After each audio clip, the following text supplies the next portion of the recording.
ይፋዊ የመክፈቻ ፕሮግራማችን ጎን አንዳንድ ሀሳቦችን ለማንሳት ሞክራለሁኝ። አሁን የምናነሳቸው ሀሳቦች በኢትዮጵያ የህትመት ኢንዱስትሪ ላይ ያለው ኢኮኖሚካል ጫና ወይም ደግሞ በየጊዜው በሚፈጠሩ ኑሮ ውድነትና ሌሎች ቀጥተኛም ያልሆኑ ጫናዎች ምክንያት በመጽሐፍት ህትመትና ስርጭት ላይ የፈጠረውን ጫና እሱን በተመለከተ ያሉት ሀሳቦችን የያዘ ነው የሚሆነው የውይይታችን ሀሳብ። በዚህ ጉዳይ ላይ መጽሐፍትን የሚያሳትሙ ግለሰቦች፣ ተቋማት በአታሚ አሳታሚ ሂደቶች ውስጥ ተሳታፊነት ያላቸው አካላት እንዲሳተፉ ነው ያደረግነው። በዚህ ውስጥ እንግዲህ ዋነኛው ሚና በሀገር አቀፍ ደረጃ የደራሲያንን ውክልና ያለው የኢትዮጵያ ደራሲያን ማህበር ምክትል ፕሬዝዳንት አቶ ተስፋዬ ማሞን እዚሁ ጋብዘናል። ከዚህም ውጪ መጽሐፍትና የመጽሐፍትን ህትመት ዙሪያ ላይ ለረጅም ዓመታት የሰራ ከዛም ባሻገር ደግሞ በኢትዮጵያ ደራሲያን ማህበር ፕሬዝዳንትነት ለረጅም ዓመት ያገለገለ ደራሲ ጌታቸውን መካከላችን ይገኛል።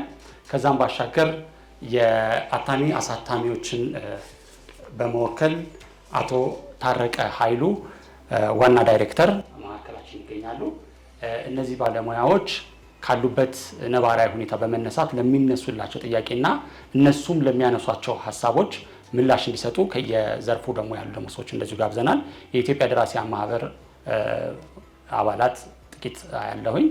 ከኢትዮጵያ ሪድስ የህፃናት መጽሐፍ ህትመት ላይ በጣም እየተንቀሳቀሰ ያለ ተቋም ነው። ከዛ ውስጥ ወኪል አገኛለሁኝ ወይም አለ እዚህ መካከል።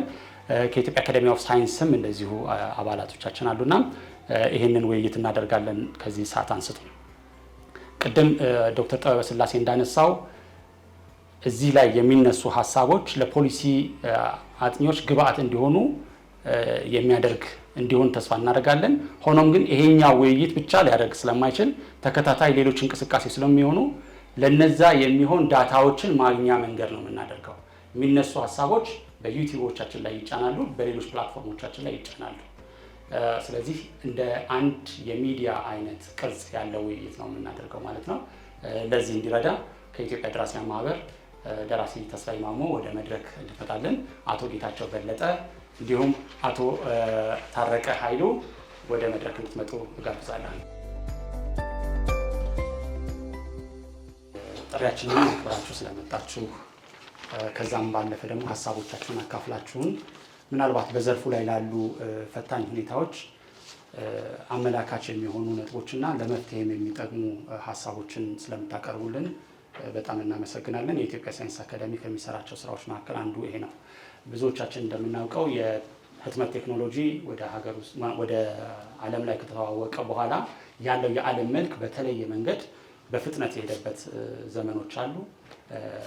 ከዛ ዘመን በኋላ ኢትዮጵያ ዘግይታ ነው ወደ ህትመት ቴክኖሎጂ ውስጥ የገባቸው። ከምጽዋ ተነስቶ እስከ ሐረር ድረስ በደረሰበት ጉዞ ውስጥ በኋላም በማዕከላዊ መንግስት በቀዳማዊ ኃይለ ሥላሴ የተቋቋመውን የብርሃንና ሰላም ማተሚያ ድርጅትን ተንተርሶ ብዙ እንቅስቃሴዎች ተደርገዋል፣ ብዙ ጥረቶች ተደርገዋል።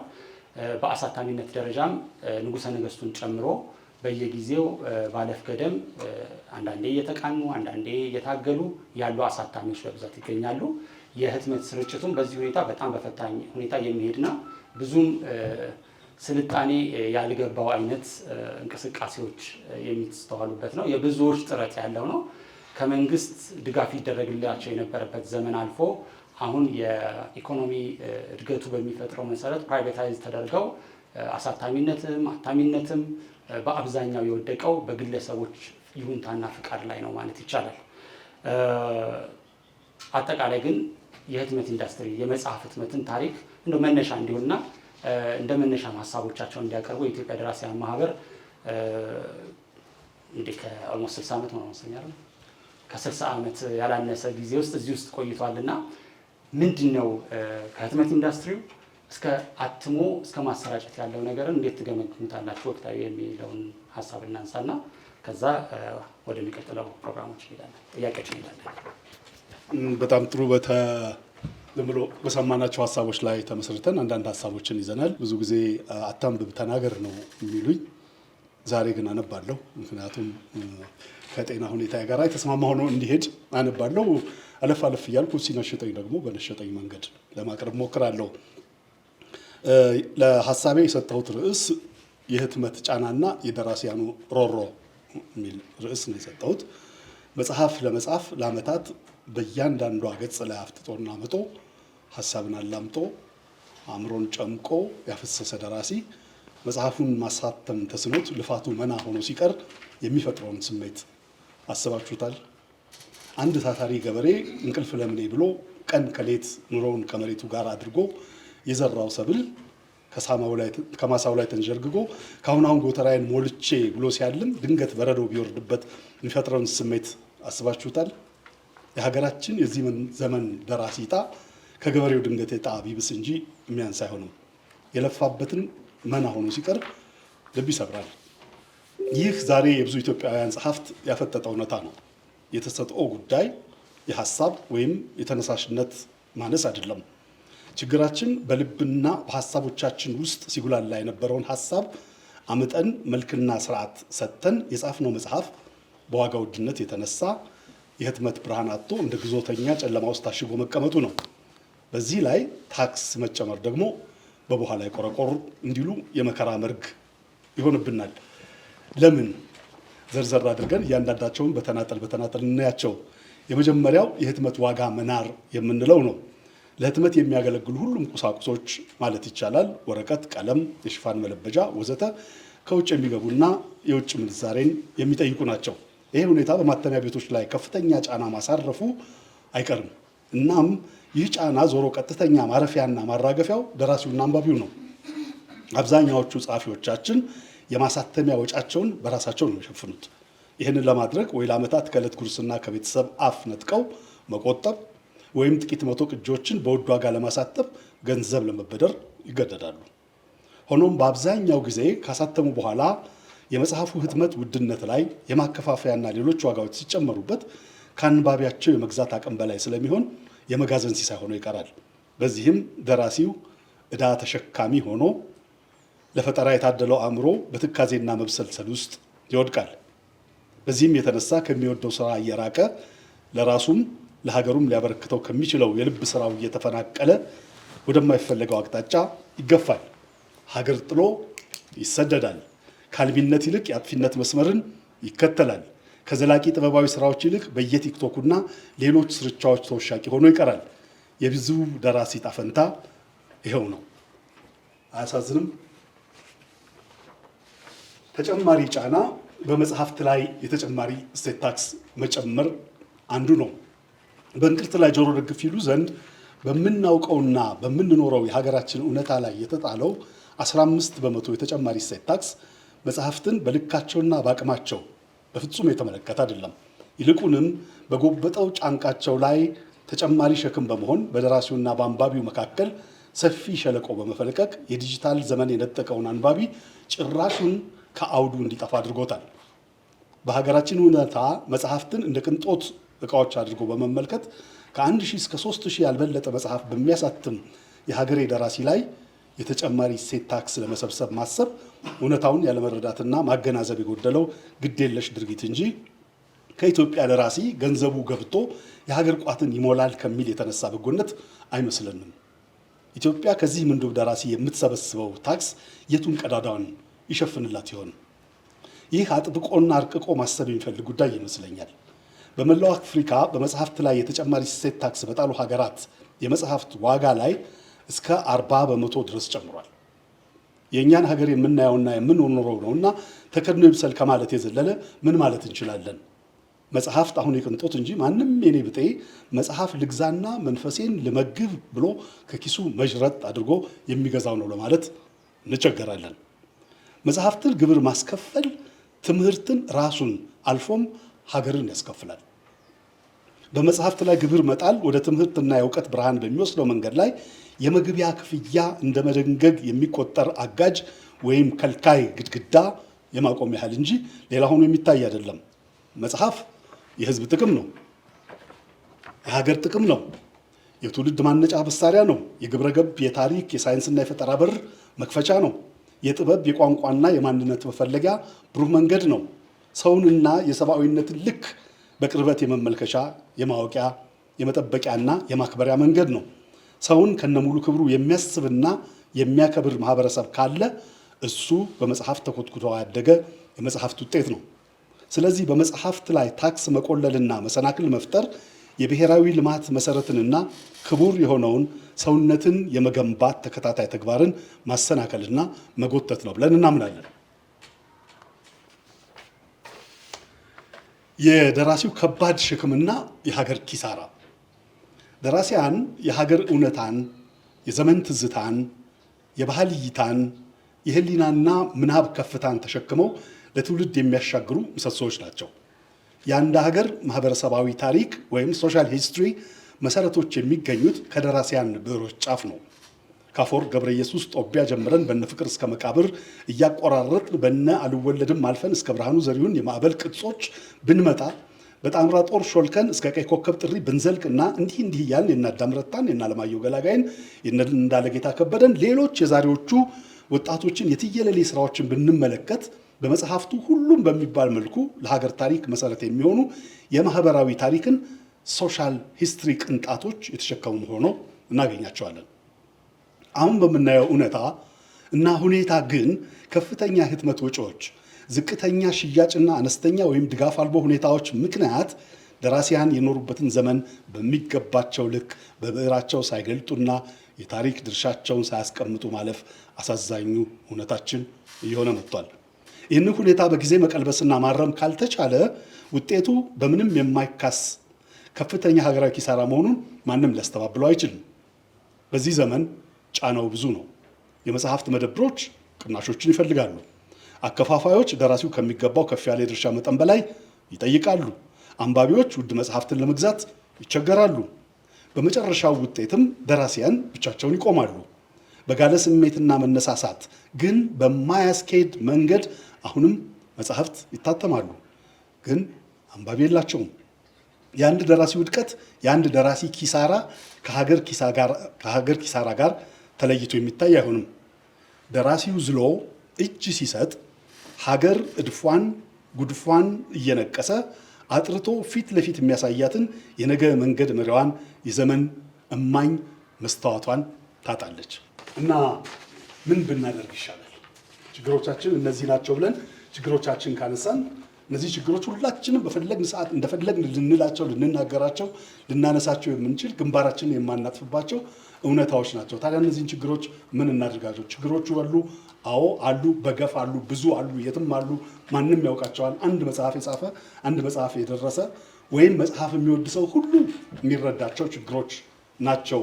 ስርዓት አድርገን በስርዓት እናስቀምጠናቸው ብለን ካልሆነ በስተቀር ምንድን ነው ማድረግ የሚሻለን? ምን ብናደርግ ይሻለናል የሚለውን ጥያቄ ማንሳትና ለዚህ ጥያቄ መልስ ማግኘት ነው ወቅታዊ ሁኔታው የሚፈልገው የሚመስለኝ።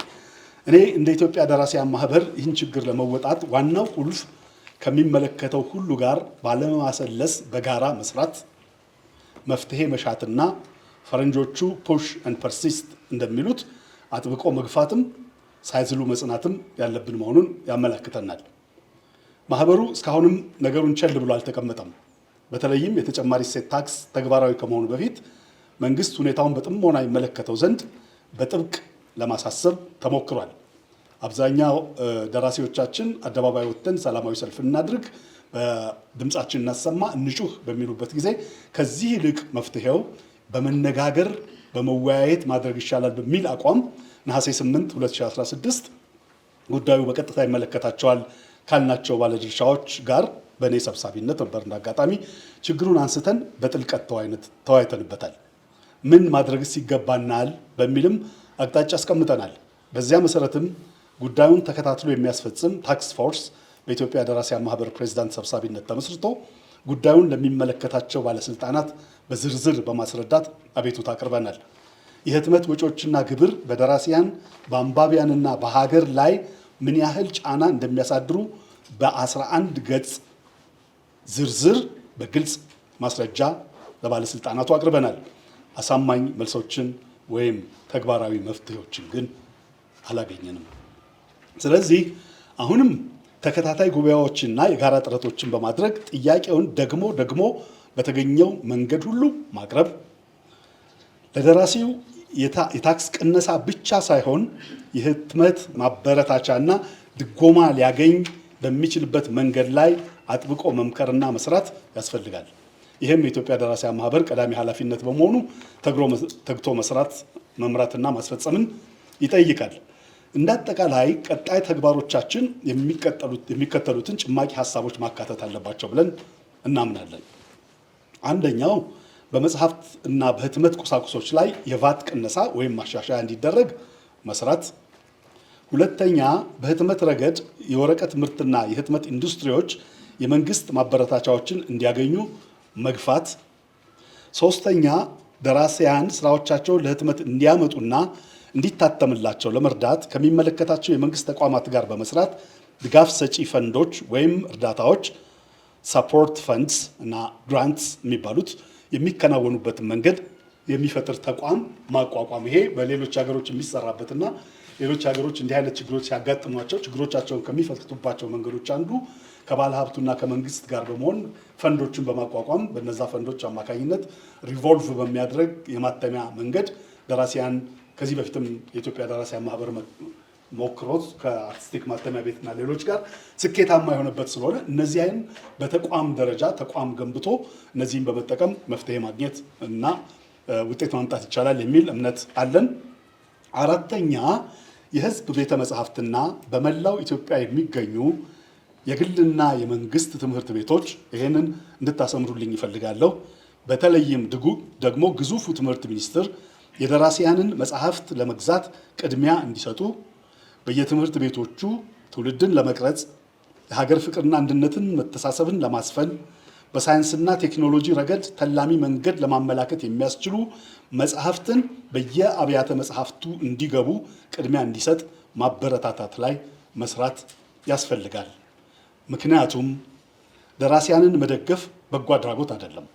በኢትዮጵያ የአእምሯዊና የባህል እድገት፣ ሰላምና የወደፊት ዕጣ ፈንታ ላይ የሚደረግ ኢንቨስትመንት እንጂ። በመጨረሻም ውድ ደራሲያን ተጓዳኝ ተቋማት እባካችሁ አንድ ላይ እንቁም። አንድ ላይ ካልቆም አንዳች ነገር ልናሳካ አንችልም። ታሪኮችን ለመንገር ብቻ ሳይሆን የመናገርና የመጽሐፍ መብቶቻችንም ለማስከበር በአንድነት መቆምን ይጠይቀናል። የፈጠራ ችሎታን የሚያደናቅፈውን የወጭና የግብር ሸክም ለማስቀነስም እንዲሁ በህብረት መቆም አብሮ መስራትን ይጠይቃል። ምክንያቱም የደራሲው ድምፅ ሲዘጋ የሀገሪቱ ሕሊና ጸጥ ይላልና። መጽሐፍት በጣም ውድ ሲሆኑ እድገት የበለጠ ውድ ይሆናልና። አመሰግናችኋለሁ። በጣም አመሰግናለሁ ተስፍሽ። ሪሊ ሁሉንም አይነት በኋላ እመጣበታለሁ ብዬ ያሰብኳቸውን ጥያቄዎች ከፊት ምላሽ ሰጥተባቸዋል። መልሰን ማንሳታችን ግን አይቀርም። በእያንዳንዱ ነጥቦች ላይ በዲቴል ምንድን ነው መደረግ ያለበት የሚለውን ነገር በደንብ አንስቶ መነጋገር ያስፈልጋል። ብዙዎቹን ሰመራይዝ ማድረግ አይጠበቅብኝም። ያነሳቸው ነጥቦች ግን በአብዛኛው ከታክስ ጫና ጋር የተያያዘ፣ ከድጋፍ ማጣት ጋር የተያያዘ፣ ከስርጭትና ህትመት ጋር የተያያዙ ሌሎች ተጓዳኝ ተግዳሮቶች እንዳሉ የሚያሳዩ ናቸው በአብዛኛው ያሉት ነገሮች እና ከነ መፍትሄ ሀሳቦቹን እዛ ላይ አንስታችኋልና በኋላ ተመልሰንባቸው ዲቴል እንመጣለን። ቀጣይ ተናጋሪ እንዲሆኑልን የምናስበው እንግዲህ ደራሲያን መጽሐፍት የሚያትሙት አታሚዎች እንዲሁም ደግሞ አሳታሚዎች ናቸው። ስለዚህ የአታሚ አሳታሚ ችግሩ ምንድን ነው? በኢትዮጵያ የህትመት ኢንዱስትሪ ላይ አሁን ያለበት በተለይም መጽሐፍትን በተመለከተ ለማሳተም ያለው ችግር ምንድን ነው? ምን ሞክራችሁ የት ጋር ናችሁ ያላችሁት የሚለውን አቶ ታረቀ እባክዎ እዛ ላይ የተወሰነ ነጥቦች። እሺ፣ አመሰግናለሁ። እኛ እንደ ኢትዮጵያ አሳታሚዎችና አታሚዎች ማህበር ይህ መድረክ መዘጋጀቱን እናመሰግናለን። በቅድሚያ ችግሩ የጋራ ባለቤቶች ካሉት ከነዛ ባለቤቶች አንዱ ነን ማለት ነው እና በህትመት ኢንዱስትሪው ችግሮች ላይ ከዘርፎ በተለይም ችግሩ ምንድን ነው?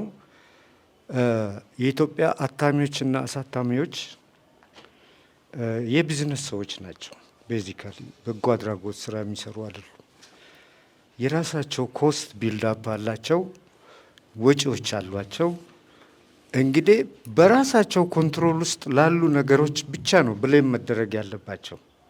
አሁን እነሱ ኮስት ቢልድ አፕ ለማድረግ የሚያስገቧቸው ግብዓቶች ዋጋቸው ሃው ይዛት ይሄ የቢዝነስ ዳይናሚክስን ጠብቀው የሚሰሩ ተቋማት ናቸው። እነዚህ ዛር አፌክትድ ምንም ጥያቄ የለውም። የሚገዟቸው ነገሮች ዋጋቸው በጨመረ ቁጥር ማለት የቢዝነስ ሴንስ አይሰጥም። እነሱ ዝቅ ባለ ዋጋም አትመው መሸጥ ማለት ዳዝንት ሜክ ሴንስ እና ይሄ ፕራይስ ራሽናላይዜሽን ነው እንጂ ፕራይስ ኢንክሪዝ አይደለም። ዊ አር ኦፕሬቲንግ ኢን ደ ሴም ቢዝነስ ዳይናሚክስ ከማን እና እነዚህ ዋጋዎች ሲጨምሩ ኢትስ ናቹራል ዳት ዋጋቸው አልቲሜትሊ ጨምሮ መገኘቱ ኤንድ እኛ ዊ አር ናት ሴሌብሬቲንግ ኢት ዊ አር ናት ዲፌንዲንግ ኢት። ምንድን ነው ይሄ እኮ አልቲሜትሊ ማተሚያ ቤቶችን እኮ ከገበያ የሚገፋቸው እኮ ነገር ነው። ወን ላይክ አቶ ተስፋዬ ሰይድ ምንድን ነው የሚገዛ ከጠፋል ምንድን ነው የምታትመው? ከገበያው ወጣ ማለት እኮ ነው። ዩ አር ኖ ሞር ኢን ኮንትሮል ኦፍ ደ ማርኬት። እንደ አሳታሚ ማርኬቱን ኮንትሮል ማድረግ ነበረብህ አይደለም? ዌራዝ ሰርከምስታንስስ ዊል ፑሽ ዩ አዌይ አውት ኦፍ ደ ማርኬት። በቃ ሰዎች የማይመጡ ማያሳትሙ ከሆነ ይሄው እኮ ነው። ከገቢዎች ማለት ከገቢዎች ሚኒስትር ዴታ ጋር አንድ ማተሚያ ቤት ስንጎበኝ ነበር። ኤ ላይን ኦፍ ማሽነሪስ ወር ሳይለንት። ሰዎች ውጪ ገበጣ ምናምን እየተጫወቱ ነበር። ምንድን ነው የመጣው? ይሄ ማተሚያ ቤት መሆን ያለበት ቢዚ አይደል እንዴ መሆን ያለበት እና ኢሃብ ኦፍ አክቲቪቲ መሆን ነበረበት። በተለይ ማተሚያ ቤቶች በዚህ ነው የሚታወቁት። እዚህ ጋር ባይንድ ያደርጋል፣ እዛ ጋር እና በጣም ፋክተሪ ፍሎሩ በጣም የሚሰራበት ቦታ፣ በጣም ፍጥነት ያለበት ቦታ ነበር አልበት። እንግዲህ ዋን ባይ ዋን ዴይ አር ፑሽድ አውት ኦፍ ደ ማርኬት። ይሄ ነው እንግዲህ አሁን ምንድን ነው። ስለዚህ እኛ አሁን ይሄንን ሲቹዌሽን ዲፌንድ እያደረግን አይደለም። ሉክ ደ ጋቨርንመንት ኢዝ ፎሎዊንግ አንዲክሌርድ ግን እርግጠኛ የሆነ ታክስ ኤንድ ስፔንድ ፖሊሲ ነው የኢትዮጵያ መንግስት የሚከተለው። ምንም ሌላ ጀስቲፊኬሽን ዘይ ዲድንት ኮል ኢት ባይ ዳት ኔም፣ ግን ይሄ ነው አይደለም እንዴ? ዘይ ታክስ ዩ ኤንድ ዘይ ስፔንድ ኢት ዌር ዘይ ስፔንድ ኢት። እንግዲህ እሱን መናገር ይቻል ይሆናል። በልማት ተግባራት ያሉ እንደዚህ አቅማችንን አሟጠን አልተጠቀምንም የሚል ቁጭት አለው መንግስት በታክስ ጉዳይ። ኤቭሪዋን ወደ ታክስ መረቡ እንዲገባ ነው የሚፈልገው። ኤንድ አሁን ይህንን በሚመለከት እንግዲህ 15%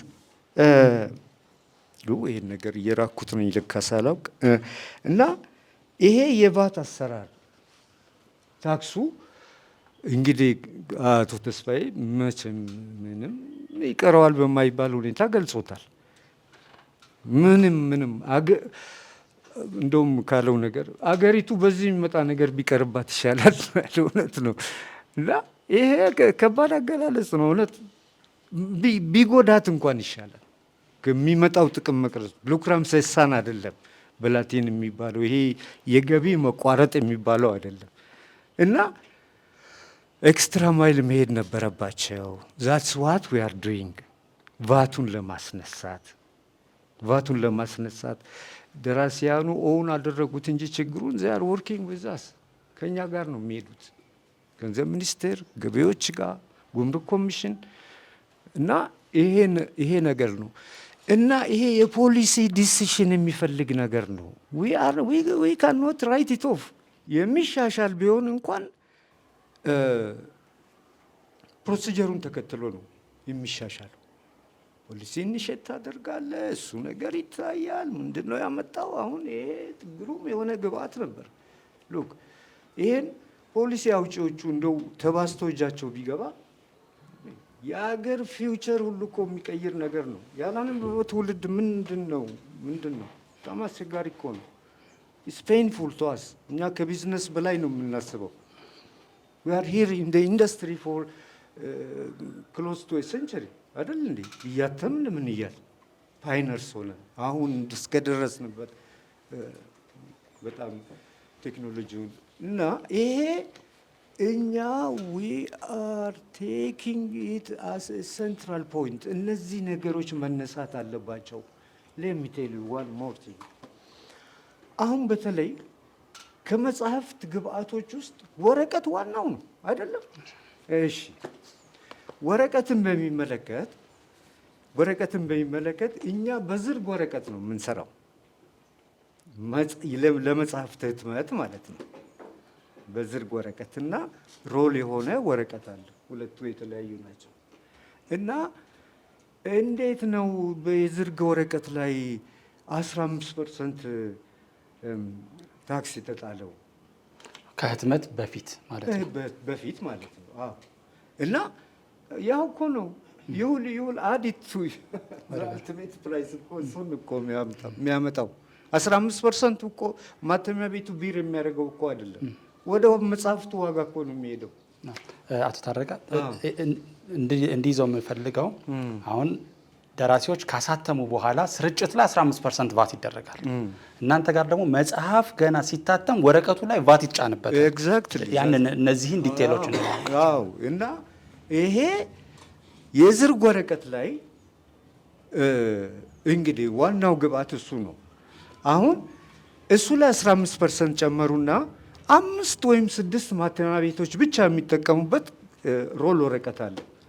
ይሄ የጋዜጣ ህትመቶች ምናምን የሚመለከት እኮ ነው። ለመጽሐፍት ህትመት ግን ዝርግ ወረቀቶች ናቸው። ኦኬ፣ እንዴት ነው ይሄ ነገር የተደረገው ሲባል እንግዲህ ፌቨር ከተደረገ ዝርግ ወረቀቶች ላይ አይደል እንደ እንትኑ ታክሱ መቀነስ ያለበት። ሮል ወረቀቱ ላይ ተቀነሰ 5%፣ የኛ 15% ሆነ ጭራሽ። በዛው ቀጠለ ማለት ነው። ሉክ እንዴት ነው እዚህ ጋር ኢዚት ባይ ዲዛይን ኦር ዲፎልት? ይሄ የሚገርም ነገር ነው። ለችግሩ መፍትሄ ፕሪስክራይብ እያደረግክ ነው ወይስ ችግሩን እያባባስከው ነው? አሁን እነዚህ ሰዎች እስኬፕ ማድረግ ነው ያለባቸው አይደለም እንዴ? በዝርግ ወረቀት ዋጋ ቀረጥ ማነስ መጠቀም ነበረባቸው።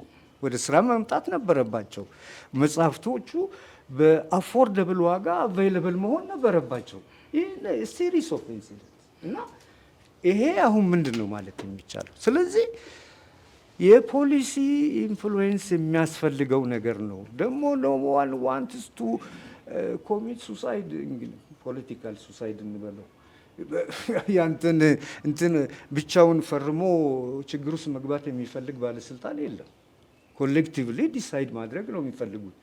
እኛ አንድም ባለስልጣን ቅድም እዛ ጋር ስንናገር ነበር፣ አንድም ባለስልጣን የመጽሐፍት ላይ የተጣለን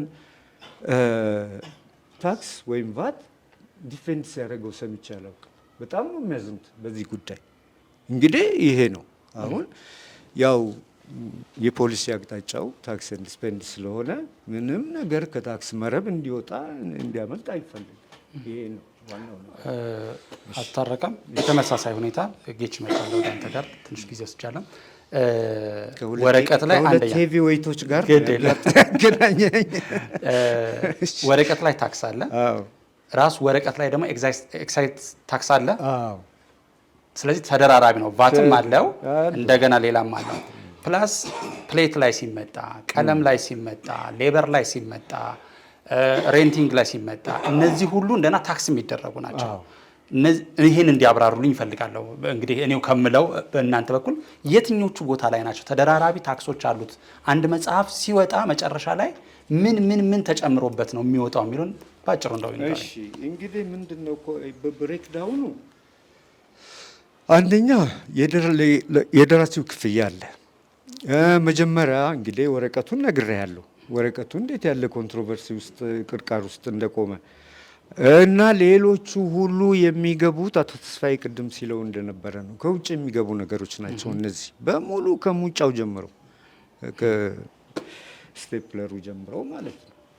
ዌጅ አለ በዛ ላይ ዌጁ አሁን ባለበት ነው የቆመው አይደለም። ክፍያው እየጨመረ ነው እና የማተሚያ ድርጅቶች እኮ አሁን ሰርቫይቭ ማድረግ ብቻ እኮ ነው የሚፈልጉት። they only want to survive። ይሄንን አስቸጋሪ እንግዲህ ታክስ ዋይዝ አትሊስት የሚደረጉ ማሻሻያዎች ይኖሩ ይሆን ብለው አቅንተው እየጠበቁ ያሉበት ሁኔታ ነው እና ቱ ስቴይ አፍሎት እንደሚባለው ሲንክ እንዳያደርጉ አስቸጋሪ ነገር ነው። ማተሚያ ቤት ውስጥ አንተ ስራ ላይ ያለው ማሽነሪውን የሚያውቀው ሰው በቃ እንግዲህ ብሎ ከሄደ አታገኘውም መልሰህ። ቢኮዝ በትምህርት ስርዓታችን ውስጥ እኮ የለም እኮ የህትመት ትምህርት አሁን ነው 3 ዓመት ምናምን እንጂ የለም። ሰዎች በልምድ በልማድ በኤክስፒሪየንስ እኮ ነው እንትን የሚሉት። you can't find those people in the market እና የሉም። ስለዚህ እነዚህን እያይዘህም ቢሆን ካፒታልህን እየተቆራመጥክ ማቆየት ነው ያለብን። and that is ሁለተኛው ነገር ምንድን ነው እዚህ ጋር ማየት ያለብን እሱ እንግዲህ it gives you a built up price ማለት ነው። ፕራይሱን ያሳያል መጨረሻ ላይ እንግዲህ የኛ ያልሆነ ፕራይስ ማለት ነው። ብዙ አክተሮች እዚህ ጋር መልቲፕላይ ያደረጉት ፕራይስ ነው ማለት ነው ያለው የመጨረሻው ፕራይስ። ይሄንን በምንድን ነው የምትቀንሰው? ይሄን you can't afford ራስህ ከማርኬቱ የምትወጣ ካልሆነ ተሰናብተ በሉ ደህና ደሩ ብለህ የምትሄድ ካልሆነ በስተቀር እዛ ለመቆየት ምንድን ነው የምታደርገው? እነዚህን ኤሌመንቶች ላይ የሚጣለውን ያህል ታክስ ጨምረ ከማስከፈል እና አልቲሜትሊ ያው ቬሪ አንፎርቹኔት እኛ የመጽሐፍት ዋጋ ከፍ እንዲል ፈልገን አይደለም። በጣም በጣም በጣም ሪስኪ ነገር ነው። ቅድም እንዳልከው ሁለተኛው ነገር የመጽሐፍቱ የኮፒዎቹ ብዛት ይቀንሳል። ይሄ ነው 2000 ቢያሳትም ነው። ከዛ በኋላ ተመልሶ እንኳን አይመጣም። እንዴት በአሁኑ ጊዜ የተሻለ ነገር የተሻለ የህትመት ካፓሲቲ ባለን ሰዓት how did you find ourselves in such a dilemma? በጣም የሚገርም ነገር ነው። እዚህ አሁን እኮ ማተም እኮ ኢዚየር ሆኗል እኮ ሌላ ሀገር ላይ እንደውም በብዙ ማበረታቻዎች እኮ ሰዎች እየተሳቡ እኮ ነው። ቢኮዝ ሰው እየወጣ እንደተባለው ቅድም ወደ ኤሌክትሮኒክሱ ወደ ምኑ ወደዚህ እንትኑ እየዘመተ ስለሆነ you want to keep people around ማለት ነው። ይሄው ነው እንግዲህ። ቴንክ ዩ በጣም አመሰግናለሁ ታረቀ። ምናልባት በኋላ ላይ ከተሳታፊዎችም ጥያቄዎች ስለሚነሱ ወደ አቶ ጌታቸው ሊድና እንደው አቶ ጌታቸው ብዙዎቻችሁ ያው ታውቋቸዋላችሁ።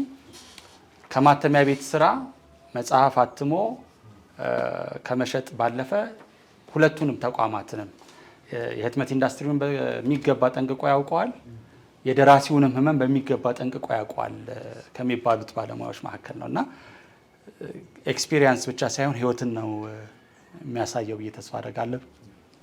አቶ ጌታቸው እስቲ ሀሳብን አቅርብ። አመሰግናለሁ።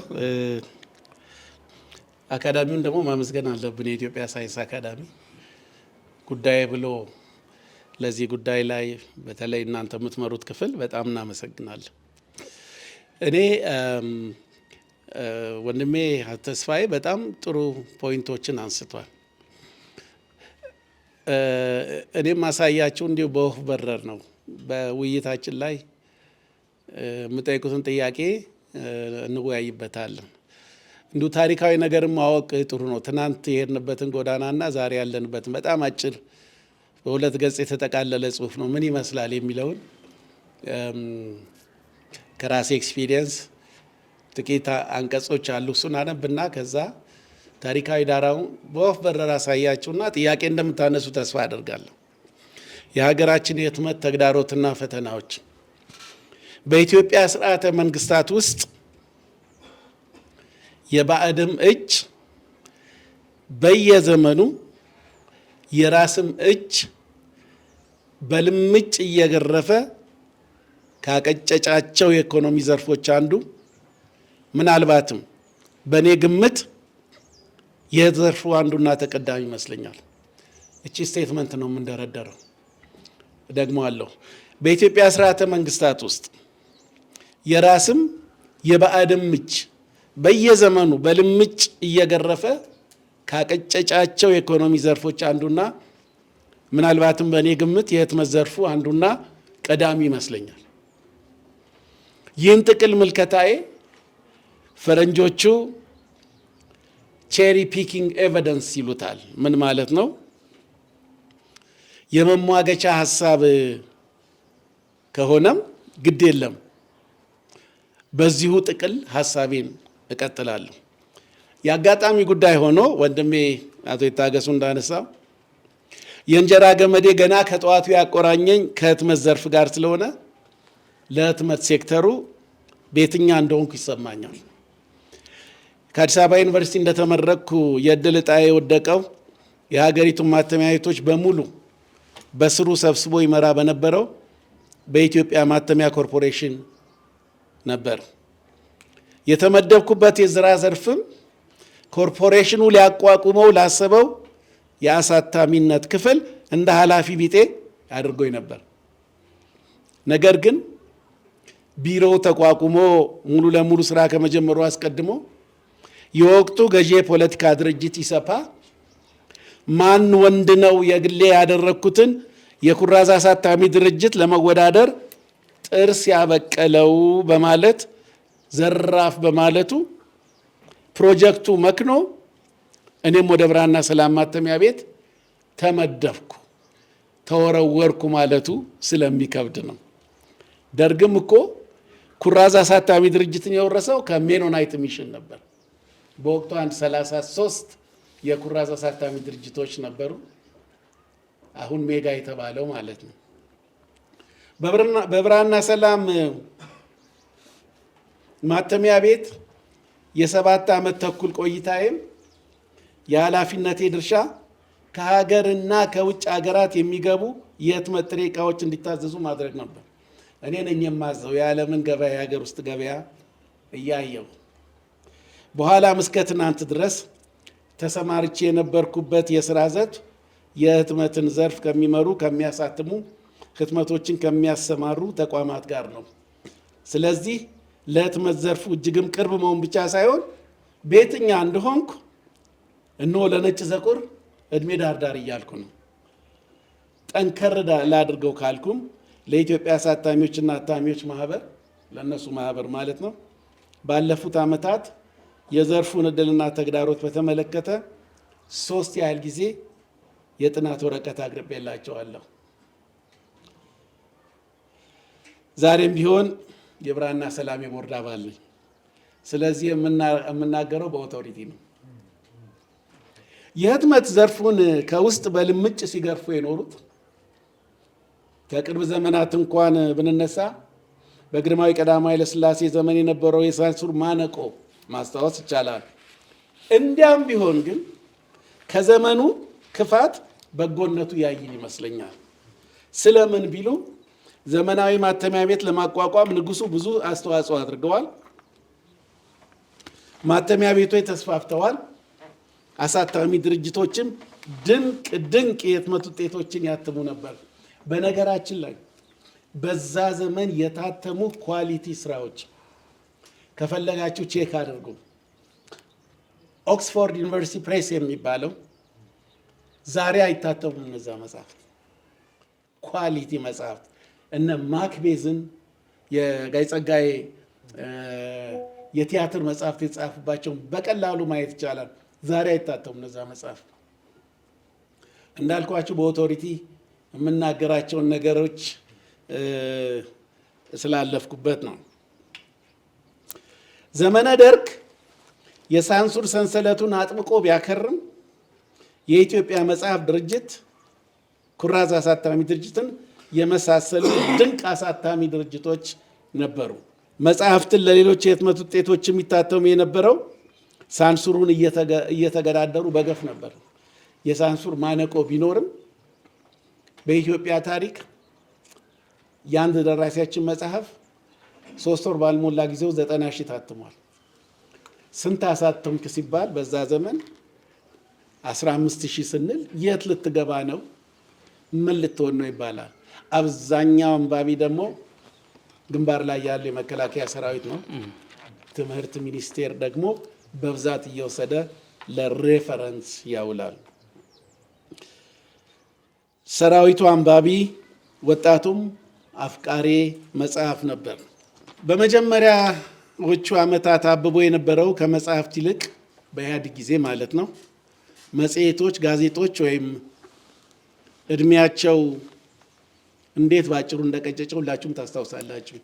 በእኔ ጥናት እስከ 363 ያህል መጽሐፍትና መጽሔቶች ይታተሙ ነበር ኢህአዴግ ስልጣን ላይ በነበረበት ዘመን። ይህ የኖርንበት ያለው ወቅት ደግሞ የሀገራችን የህትመት ዘርፍ በለበቅ ሳይሆን ቅድም በልመጫ አይደለ ያልኩት፣ በለበቅ ሳይሆን በዱላ እየከተከተው ያለው አንድም በመንግስት ፖሊሲ አማካይነት ታክስና ቀረጡ ሰማይ ሰማያት ደርሶ የመጽሐፍት ህትመት አይቀመስ እንዲሆን መደረጉ ሲሆን፣ አንድም የቴክኖሎጂው የሶሻል ሚዲያው ፍጥነት እንደሆነ ይታመናል። ወንድሞቼ ያሉትን ባጭሩ ምን ማለት ነው ተደራራቢ የሚለው? አሁን ብዙዎቹ ወረቀት ወረቀት ወረቀት ሲሉ ነው ያው የሰማ ነው። የህትመት እንዳልኳችሁ እዛም ውስጥ ስላለው አሁንም ስላለው ስለነበርኩም መጽሐፍ ስለማሳትም ለምሳሌ ብዙ ጊዜ ደጋግም የምናገረው የወረቀት ቫት ጉዳይ ነው። አንድ ወረቀት አቅራቢ ኢትዮጵያ ውስጥ ለአሳታሚው የሚሸጠው 15% ቫት ከፍሎ ነው። አታሚዎች፣ ማተሚያ ቤቶች ደግሞ ደራሲውን 15% ያስከፍላሉ። ደራሲዎች መጽሐፍታቸውን ከተቀበሉ በኋላ ደግሞ አከፋፋዮች 15% ይቀበላሉ። እንደ ሜጋ አይነቶቹ 50% ነው ዲስካውንት የሚጠይቁት ዚስ ዴይዝ። ስለዚህ የወረቀቷን ብቻ ነው የወሰድነው።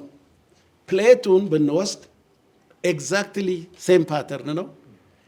ኬሚካሎችን ብንወስድ ይሄንኑ ፓተርን ነው።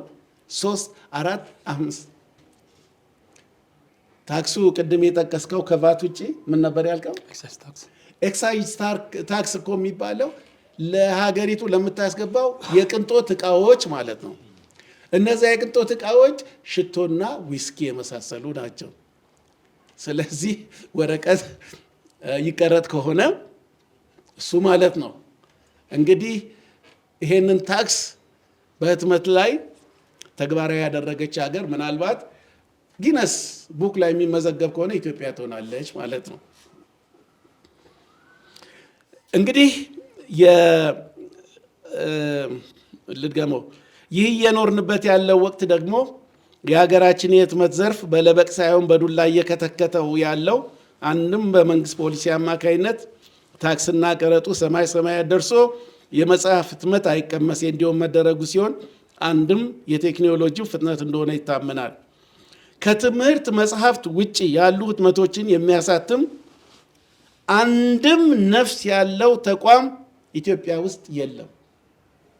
አንድም አሳታሚ ድርጅት የለም። ግለሰቦች፣ ነጋዴዎች፣ ድሮ መጽሐፍት የሚያዞሩ ዛሬ የተሻለ ኢኮኖሚ ደረጃ ላይ የደረሱ በቅንነት የሚሰሩት ካልሆነ በስተቀር ኢትዮጵያ ውስጥ አሳታሚ ድርጅት የለም። ከአሁን ቀደም ግን የኢትዮጵያ አሳታሚ ድርጅት የሚባል ነበር። ከኦክስፎርድ ዩኒቨርሲቲ ፕሬስ በኋላ አቶ ተስፋዬ ዳባ ያቋቋሙት። ከዛ ደግሞ ኩራዝ አሳታሚ ድርጅት ነበር። የኢትዮጵያ መጽሐፍ ድርጅት አብዛኞቹን የጋሽ ባህሉና የጋሽ ዘሪሁን መጽሐፍ ያሳተመ ነው። ኩራዝ መጽሐፍ ድርጅት እኛም የደረስንበት በርካታ በገፍ ሲያሳትም የነበረ ድርጅት ነው። ከጥቂት ዓመታት በፊት ይሄን ልብ ብላችሁ ስሙ። ከጥቂት ዓመታት በፊት እኔው ራሴ ኢንቮልቭ ያደረኩበት የዚህ አካዳሚ ፕሬዚደንትም በዛ ስራ ላይ የተሳተፉበት ጀነራል ኤዱኬሽን ኳሊቲ ኢምፕሩቭመንት ፕሮግራም የሚባል ኢትዮጵያ ለተማሪዎቿ መጽሐፍት እንድታሳትም የዓለም ባንክ ድርጅቶች የተሰባሰቡበት ፈንድ አግኝታ ነበር። ከ800 ሚሊዮን ዶላር በላይ በሁለት ፌዝ 1 ፌዝ 2 ካልተሳሳትኩ በመጀመሪያው ፌዝ ወደ 580 ሚሊዮን አካባቢ፣ ሁለተኛው ፌዝ ወደ 300 ምናምን ሚሊዮን ነው። ኦኬ ይሄ ገንዘብ መጽሐፍ የቴክስት ቡኮቻችን የሚታተሙት ያው እንደምታውቁት ህንድ ወይም ጆርጂያ ወይም ከኢትዮጵያ ውጭ ነው። እነዚህ በመቶ ሚሊዮኖች የሚቆጠሩት ገንዘብ ከመጣ በኋላ መጽሐፍቱን እንዲታተሙ የተደረገው ውጭ ሀገር ነው። መጽሐፍ ውጭ ሀገር ወስዶ ማሳተም ይሻላል ወይንስ የኢትዮጵያ አታሚዎችና አሳታሚዎችን አጠናክሮ ሀገር ውስጥ ትንሽ ማሽን ገዝቶላቸው እንዲሰሩ ይሻላል የሚለው ያ ከውጭ የምንገረፍበት ልምጭ አንዱም ተጽዕኖ ይሄ እንደሆነ ነው። እንግዲህ ለምን እንዲሆነ የሚጠረጠረው ምክንያት ብዙ ነው። እሱን ጊዜና ወቅት ይፈተዋል። ዛሬ ደግሞ በዘመን አመጣሽ ሶሻል ሚዲያ እየተመካኘና ከግብር ጋር እየተሳበበ የህትመት ዘርፉ ተንኮታክቶ የሞት ዳርቻ ላይ እንዲደርስ ተፈርዶበታል።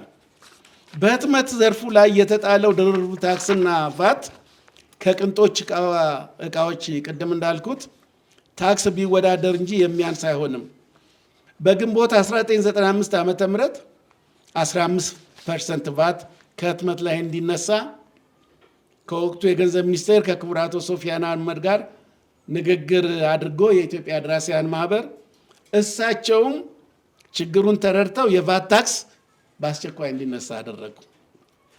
ይበልጥ ያስገርመው ነገር በወቅቱ በውጭ ሀገራት ታትመው የሚመጡ መጽሐፍት ከቀረጥ ነፃ ተደርገው ሲገቡ በሀገር ውስጥ የሚታተሙት ደግሞ ከፍተኛ ቀረጥ እንዲከፍሉ ይደረግ ነበር። ይሄ ፓራዶክስ አይደል? ከውጭ የሚመጡት ከቀረጥ ነፃ፣ ሀገር ውስጥ የሚታተሙ ድርብርብ ታክስ። ሌላው ፓራዶክስ ልንገራቸው።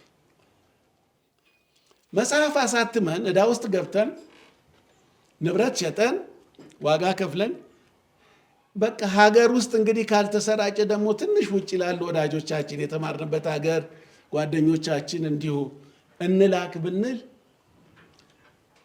ካስተም አያሳልፍም። ይሄን ታውቃላችሁ።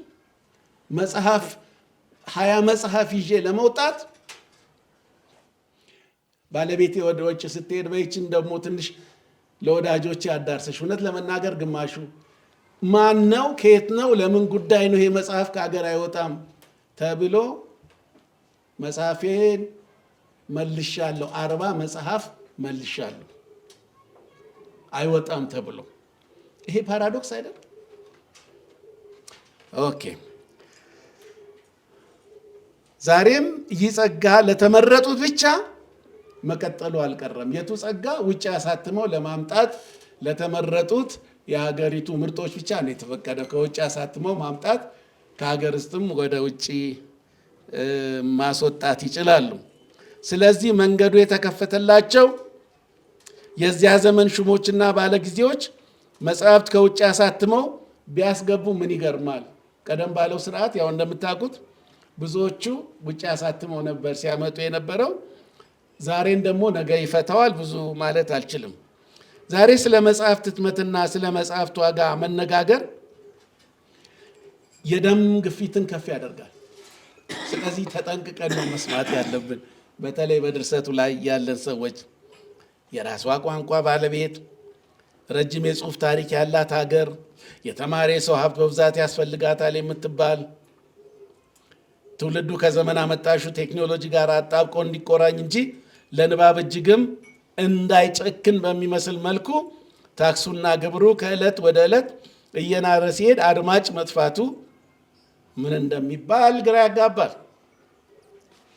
አንድ የሀገራችን ታላቅ ተቋም በ2007 ዓመተ ምህረት ከእንግዲህ ወዲያ የወረቀት አገልግሎት በተቋማችን ውስጥ ዝር አይልም በማለት ዋና ዋና ኃላፊዎቹ ወረቀትን ሰብስበው ሲያቃጥሉ በኢትዮጵያ ሚዲያ ታይቷል። በጣም ትልቅ የተባለ አንጋፋ ተቋም ከዚህ በኋላ ወረቀት እኛ ጋር ዝር አይልም ብሎ በወቅቱ በኢትዮጵያ ደራሲያን ስም ድምፃችን አሰምተናል። ይቅርታም ኦፊሻሊ አልጠየቁም። ምን ማለት ነው ወረቀት ማቃጠል? ግን እነሱ ዛሬም ቢሆን የሚገርማችሁ ነገር ከወረቀት አልተላቀቁም። ዛሬም ቢሆን ለዘላለም ደግሞ የትኛውም ተቋም ከወረቀት አይላቀቅም፣ አስረግጥላቸዋለሁ። ቢያንስ መታወቂያ የሚባል ነገር አለ። እሱን እንግዲህ ወይ ቺፕስ እንትን ካላለ በስተቀር ሰውነታችን ውስጥ ወረቀት የሚባል ነገር ይጠፋ። እኔ በተማርኩበት ሀገር በ5 ዓመት ውስጥ የወረቀትን አገልግሎት እናጠፋለን የሚል ካምፔን ተጀምሮ ነበር። ወላጆችና ትውልዱ ባክ ቱ ዘ ቡክ የሚል ዘመቻ ጀምረው እንደገና ሪግሬት አድርገዋል። ኦፊሻሊ ሪግሬት አድርገዋል። ለእነሱ ብቻ አይደለም፣ እኛም ከዚህ መጽሐፍት እየላክን እነሱ ሀገር ያለው ተቋም እንዲያትምልን እያረግን ነው። እንግዲህ ላጠቃለው ለዛሬው ችግር መፍትሄ የሚመስለኝ በግሌ መንግስት የግብር ውሳኔውን ይቀልስ፣ ለተወሰነ ጊዜ የህትመት ዘርፉ ይደጎም፣ ተማሪዎቻችን ከቴክኖሎጂ እኩል ለንባብ ትኩረት እንዲሰጡ ሀገራዊ አጀንዳ ይነደፍ፣ ደራሲያን ይበረታቱ፣ ሚዲያዎቻችን ስለ ንባብ ተገቢውን ትኩረት ይስጡ፣ በህትመት ጥሬ ዕቃዎች ላይ የተጣለው ተደራራቢ ግብርና ቀረጥ እንደገና ይፈተሽ፣ የመጽሐፍን ስቃይ የሚያውቁ መሪዎች ያላትና ግዙፍ ላይብረሪ ያቋቋመች የዛሬቱ ኢትዮጵያ ቴክኖሎጂውን ብቻ የሙጥኝ ብላ ለማደግ እየተቻኮለ ያለውን ትውልድ እንድትታደግ አደራ ማለት እወዳለሁ። አሁን ወረቀት ስንል በወረቀት ላይ 15% በመጣሉ ብቻ መጽሐፍ ዋጋ የተጋነነ እንዳይመስለን። አሁን እንግዲህ ይሄ አቤቱታ ለኢትዮጵያ ለራሷ ነው። በእኔ ጥናት መሰረት ትንሽ ሪሰርች አደረግኩና ለአታሚዎችና ለአሳታሚዎች ትንሽ 1-2-3 ዓመት ሆነ መሰለኝ የኢትዮጵያ ደራሲያን እንደው ወደ ሀገር ውስጥ የሚያስገቡት የወረቀት ፍጆታ ምን ያህል ነው ብዬ ትንሽ ጥናት አደረግኩ። ያው ከሙያ አንጻር 1,000-2,000 አይደል የሚታተሙ፣ በጣም ከፍተኛ 3,000 አይደል የሚታተመው። 30-40 ሺህ ባሳተምንበት ዘመን የኢትዮጵያ ደራሲዎች 6 ኮንቴነር ሀገር ውስጥ ቢገባ ለ1 ዓመት በቂያቸው ነው። 6 ኮንቴነር ኢትዮጵያ ውስጥ ቢገባ 1,000 እና 2,000 ለሚያሳትሙ ኢትዮጵያ ደራሲያን በቂ ነው። እና ኢትዮጵያ ከ6 ኮንቴነር የምታገኘው ግብር የትኛውን ድልድይ ሊሰራ ነው? የትኛውን ትምህርት ቤት ሊከፍት ነው? የትኛውን ፋብሪካ ሊያቋቁም ነው? እንወያይበት። አመሰግናለሁ። በጣም አመሰግናለሁ ጋሽ ጌች፣ በጣም ነው የማመሰግነው። ሪሊ ስሜት የሚይዝ ልምድም እውቀትም ጥናትም የተቀላቀለበት እና ደግሞ የሚያይ ምን መሆን አለበት የሚለውንም የሚያሳይ አይነት አቅርቦት ነበረና በጣም አመሰግናለሁኝ ለአቅርቦቱ። እኔ እንደው ሲሪየስ ወደ ሆኑት የሶስታችሁም ሀሳቦችን ጨምቀን ስናስበው ታክስ ደጋግመን ያነሳናቸው ነገሮች ናቸው። ሁለተኛው የስርጭት ጉዳይ ደጋግሞ የተነሳ ሀሳብ ይመስለኛል። መደጎም መበረታታት ሌላኛው ነጥብ ሆኖ መጥቷል። ቴክኖሎጂ ይባላል ሪሊ ነው ወይ? መብራት ማዳረስ ያልቻለች ሀገር ከተማ ውስጥ ስላለ 20 ከዛ በታች ስለሆነ ፐርሰንት ነዋሪ ቴክኖሎጂን አዳርሼ ንባብንና መጽሐፍን አደርሳለሁ የሚለው ሂደት አይገባኝም። ጋሽ ጌች በኋላ ልትመልሰው ትችላለህ። ሶሻል ሚዲያ ስንል ምን ማለታችን ነው? ተጽዕኖ ነው ወይስ ራሱ ሶሻል ሚዲያ ህትመትን ይተካል የሚለውም ሌላ ጉዳይ ሆኖ ማለት ነው። ከሁሉም ነገር ጋር አብረን ግን እንድናስተያየው የሚያስፈልገው ለፖሊሲ ሜከርስ ሁለት ነገር መሰረታዊ ይመስለኛል። አንደኛ ኢኮኖሚካል ቤኔፊቱ ምንድን ነው? መጽሐፍት ላይ የምንሰጠው ድጋፍ እገዛም ይሁን ማበረታቻዎች አጠቃላይ ኢኮኖሚ ላይ በምን መንገድ ነው ድጋፍ እገዛ ሊያደርጉት የሚችሉ? ብዙውን ነገር ከኢኮኖሚክ ቤኔፊት መመልከት ብዙ ጊዜ ይቸግረኛል። ምክንያቱም የመውጣትና የመግባት ባለ ሁለት ቀስት ጥቅሞች ናቸው ብዬ ስለማስብ አንድ በመጽሐፍ ወይም የመጽሐፍት ቤኔፊት የመጽሐፍት ጥቅሞች መጽሐፍት የሚሰጡትን ጥቅም ስንመለከተው ማንኛውም ሙያ፣ ማንኛውም ስራ፣ ማንኛውም ነገር ሂዩማኒቲን ሰርቭ ማድረግ ነው ብለን አይደለም የምናምነው። ጥብቅ አድርገን በደንብ አገልግሎቱን ያገኘ ማህበረሰብ፣ የተሰራ ማህበረሰብ፣ የጠበቀ ማህበረሰብ፣ ፈሪሃ እግዚአብሔር ያለው አምሳሉን የሚጠብቅ የሚወድ የሚከተል ይሆናል አይደለም እንለው።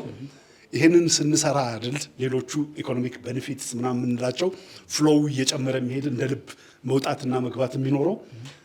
ስለዚህ የሶፍትዌሩ ላይ ትልቅ ስራ የሚሰራው ዘርፍ የዚህ የኢንተሌክቹዋል ዘርፉ ነውና የመጽሐፍት ዘርፉ ነውና የሱ መለኪያ በኢኮኖሚክ ቤኔፊት ባይሆን የሚል ጠንካራ እምነት አለኝ።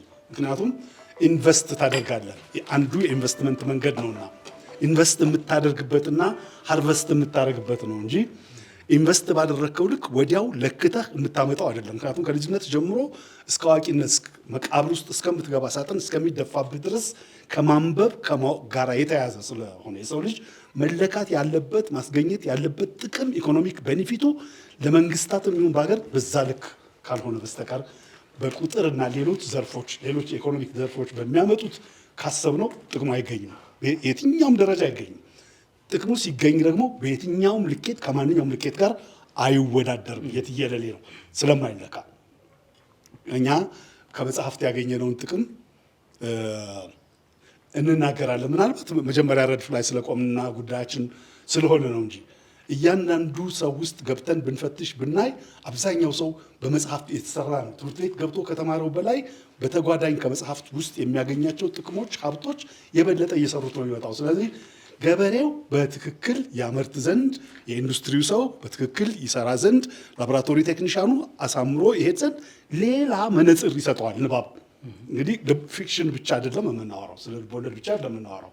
አሁን እየተዘወተረ የመጣው የሜሞዋርም የባዮግራፊ መጽሐፎችን ያየን እንደሆነ ከውስጣቸው የምናገኛቸው ጥንካሬዎች፣ ከውስጣቸው የምንዘግናቸው ሀብቶች የትየለሌ ናቸው።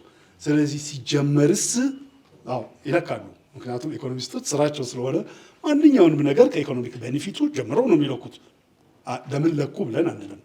ግን ሲለካ እንደ ሀገር ሲለካ በየትኛው መነጽር ቢለካ ጥሩ ነው የሚል ነው። እኔ እንዳውም እንደ ኢትዮጵያ ያለች ሀገር ገና ያልደረሰች ሀገር የበለጸጉት ሀገሮች እኮ ሄደን የምናያቸው ከመጽሐፍ ጋር ያላቸው ግንኙነት አሁንም በየሰፈር ውስጥ ትናንሽ የመጽሐፍ ማስቀመጫ መጽሐፍ እያስቀመጡ እየተዋዋሱ የሚያነቡበት መጽሐፍ አክብሮቱና ደረጃው አሁንም እንደተጠበቀ ያለበት እንዲያውም እየጨመረ ያለበት ደረጃ፣ እኛ ግን ቀስ እያልን ዲክላይን እያደረግን እየሟሟን ሁለቱንም እያጣን አንደኛውንም ሳናገኘው የያዝነውንም እየጣል ነው ይሄንበት ደረጃ ነንና እኔ መለኪያውን ቀይረን ብናስበው የሚል አቋም ነው ያለኝ። ኢኮኖሚክ ቤኔፊት ያስገኛል አያስገኝም ብሎ በኢኮኖሚስቶች ወይም በባለቁጥር ሰዎች አንደበትና አይን ከማየት በሶፍትዌሩ ሃርድዌሩ አይደለም ያኛውን ቁጥሩ ነው፣ በሶፍትዌሩ መልክ ማህበረሰብን በመገንባት ማህበረሰብን በማነጽ በመስራት ያለው አስተዋጽኦ ለምን አይታይም? በሱ መልክ ለምን አናስበውም የሚል ሀሳብ ነው ያለኝ። ያው ነው ይሄም ራሱ የሚለካ ይመስለኛል። እኔ በግሌ አንድ ሰው የተገነባ አይደንቲቲ ካለው ማንነቱ የተገነባ ከሆነ የሚያጠፋውን ጥፋት የሚቀንስ ነው። በሙከራና በስህተት መካከል የሚባክነውን ነገር የሚቀንስ ነው። እነዚህ ነገሮች አብሮ የሚታይ ይመስለኛል። በሌላ ሁኔታ አይለኩትም። አሁን የቁጥር ለኪዎቹ እነዚህን አይለኳቸው። ቁጥር ለኪዎቹ የሚለኩት 1 ሲደመር 1 2 ሲደመርበት 4 6 ነው። 6 እንዴት ነው የምታመጣው የሚለው መለኪያ ይዘው የሚሄዱ ሰዎች በዚህኛው መንገድ የሚመጣውን አድቫንቴጅ መለኪያ ውስጥ አስገብተው ቢያረጉ ኖሮ ዛሬ አንነጋገር ነበር። ዛሬ የደረስንበት የመነጋገር ደረጃ ላይ አንደርስም ነበር። መጽሐፍት የሰጡንን ቤኒፊት ብናውቅ ኖሮ፣ በመጽሐፍት የተጠቀምነውን ጥቅም ብናውቅ ኖሮ ዛሬ በኢትዮጵያ ኮንቴክስት ኢትዮጵያ ላይ ደራሲያኑ ላይ ህትመት ላይ ታክስ ተጨመረ ብለን አናለቃቅስም ነበር። አስቀድመን መለካት ብንጀምር ግድ የለም ይሄኛው ይቅርብን፣ ይሄኛው የምናገኘው ቤኒፊት ይሻላል ብለን ልናልፈው መቻል ነበር። ስለዚህ በቁጥር ላይ ከተኙ ሰዎች እጅ ወጥቶ በሌላ መንገድ ወደሚመለከቱት እጅ መሻገር አለበት። ወይም ቢያንስ 50-50 ዲታች ማድረግ አይቻልም። ከአንዱ ነጥሎ ገንጥሎ ቁጥሩ አያስፈልግም አይደለም። ግን ቁጥሩን ከዚህኛው ከሴንቲመንታል ከሴንሴሽናል እና ከነገሮች ጋር አያይዞ ቢታሰብ እሱ በጣም ይጠቅማል። የአብነት ትምህርት ቤቶቻችን ምን ያለው የጠቀሙን? ኦነስት ሆነ እንነጋገር። ዛሬ በጣም ታላላቅ የምንላቸው ደራሲያን የቃል ሀብታቸውን ከየት ነው ይዘውት የመጡት? የዜማ የሚሰሩ ሰዎች ኢትዮጵያ ውስጥ ትልልቅ ዜማዎችን የሰሩ ሰዎች ከየት ነው መሰረታቸው? እነዚህ ሁሉ አድርገን ብናይ የንባብና የትምህርት የእውቀት ውጤቶች የሆኑ የመጡት ነውና በዛ መልክ ቢታይ ስለማይቆጥሩ ቢቆጠር እልል በቅምጤ ጌች እዚሁ ላይ ሪፍሌክት አድርገበት። አንድ የቅዱስ መጽሐፍ ጥቅስ አለ። ሰው በእንጀራ ብቻ አይኖርም ከእግዚአብሔር አፍ በሚወጣው ቃልም ጭምር ይችላል። አንዳንድ መሟገቻዎች አሉ በአንዳንድ መድረኮች ላይ የተወያየንባቸው። እናንተ ሰዎች አንዱ ሰው እኮ ነው። እናንተ ሰዎች ዛሬም ስለ ወረቀት ነው ወይ የምትንገበገቡት? በሶፍት ኮፒም እኮ ማንበብ ይችላል። ስለዚህ ለምን ወረቀት ትላላችሁ? ሶፍት ኮፒ እድሜ ለቴክኖሎጂ አለ። አንዱ መጽሐፌ ላይ የወረቀት መጽሐፍትና የሶፍት ኮፒን አነጻጽሬ የጥበባት ጉባኤ የሚለው ላይ ልታገኙ ይችላላችሁ። የተወሰኑ ገጾች ይሸፍናል። እሺ መቼም ዘመነ ቴክኖሎጂ ልናመሰግን ይገባል፣ አንኮንንም። ብዙ እውቀት በገፍ እውቀት እየመጣ ነው።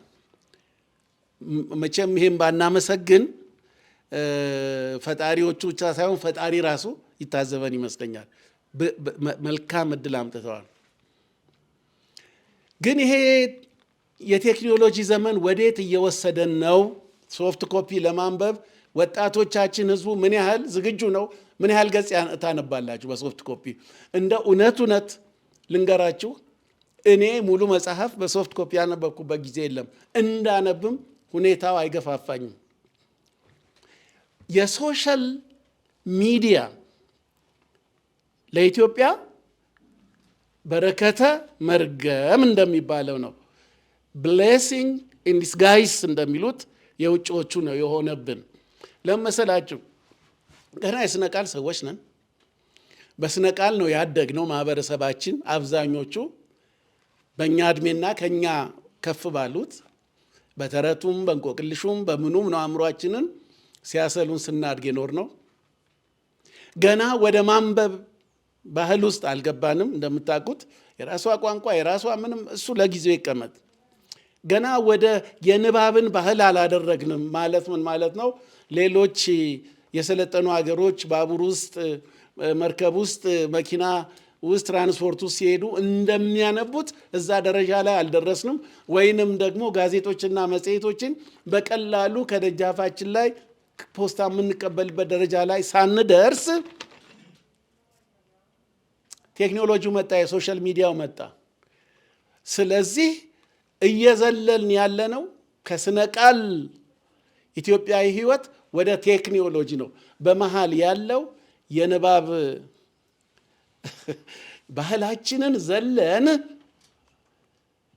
ስኬትቦርድ ነው የሚሉት እነዚህ ወጣቶች እንደሚዘሉ እየዘለልን ስንሄድ ወጣቶቻችን ያሰቡበት ቦታ ሳይደርሱ ብዙዎቹ ወደ ገደል ውስጥ እየገቡ። ምን ማለት ነው? ቴክኖሎጂ መቃወሚያ አይደለም፣ አስፈላጊ ነው፣ ሁላችን እንጠቀምበታለን።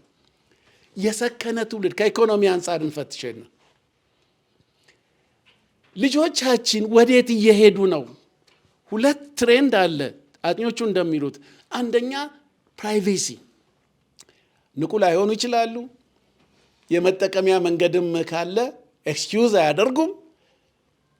የኔነቱ እየገፋፋቸው ሌላ የኢኮኖሚ ጦስም ሊመጣ ይችላል። ሁለተኛ ትዕግስት ኖሮ የፈጣሪነት የማምረት አቅምን ልጆቻችን ኦነስት ሆነን እንነጋገር። የትውልዱን መኮነን አይደለም። ልጆቻችን እቤት ውስጥ የተመገብንባቸውን ሳህኖች ለማጠብ ይሽቀዳደማሉ። እንደው እንዲህ አይነት ቤተሰብ ያለው ልጅ የተባረከ ይሁን። መቼም ወዴት እየሄድን ነው? የስራ ፈጣሪነት የአምራችነት በብርቱ ድካም በላብና በወዝ ሰርቶ ወደ ማግኘት ነገር ነው ልጆቻችን እየገፋን፣ ወይንስ ኮምፒውተራቸውና የእጅ ስልካቸው ላይ ማኒፑሌት እያደረጉ እንዲቆዩና ሮቦቲክ ወደሆነ ባህሪ አእምሯቸውን እየቃኘን ነው? ለነገሩ የሶሻል ሚዲያም አካሄድ ይሄ ስለሆነ፣ ስለዚህ መጽሐፍ ስናነብ አንደኛው አድቫንቴጅ ይሰበስብልናል። መንፈሳችን ይሰበስባል። ስክን እንላለን። ስክን ብቻ አይደለም፣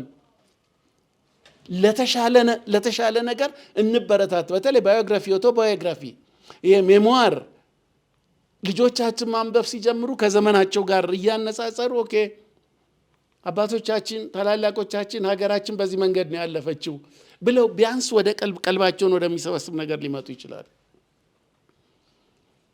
ዝም ብለን መጽሐፍ ተወደደ ደራሲው ተጎዳ ብለን የዘመናት እንትን አይደለም። እኛ አልታደልንም፣ አባቶቻችንም አልታደሉም። ይሄም የዚህም ዘመን ደራሲ አልታደለም ከተወሰኑ ብፁዓን በስተቀር ማለቴ ነው።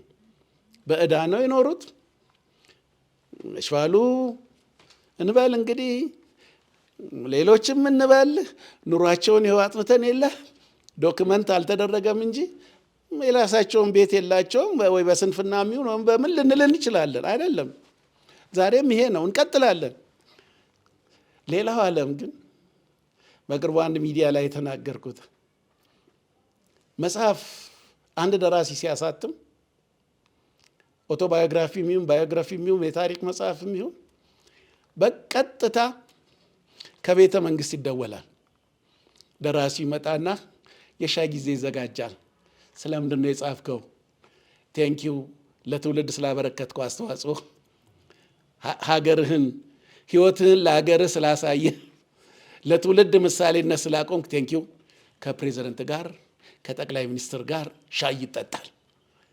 ደራሲውም የልብ ልብ ይሰማዋል። ተከታዩ ወጣትም እንዲህም አይነት መከበር አለ እንደ ይላል። የታደሉት ሀገሮች ደግሞ ለዛ ደራሲ መዳሊያም ኒሻንም አንገት ላይ ያጠልቃሉ። በነገራችን ላይ የሚኮነነውን መኮነን አግባብ ቢሆንም የሚመሰገነውን ደግሞ ማመስገን አለብን። ክቡር ጠቅላይ ሚኒስትራችን አብይ አህመድ ለተወሰኑ የኪነ ጥበብ ባለሙያ ደራሲዎችንም ጨምሮ ኢትዮጵያ ታመሰግናቸዋለች ብለዋል። በዚህ አጨብጭበናል። አትሊስት ማመራረጡ ላይ ሌላው ነገር ላይ ጥያቄ ቢኖርም ከቀዳማዊ ኃይለ ሥላሴ ሽልማት በኋላ ይሄን እርምጃ የወሰኑት ጠቅላይ ሚኒስትር አብይ አህመድ ናቸው። በዚህ እናመሰግናቸዋለን። ብቻም አይደለም፣ አብርሆትን የሚያክል ትልቅ ዘመናዊ ቤተ መጽሐፍ ቅድሚያ ሰጠው በማስገንባታቸው እናመሰግናለን።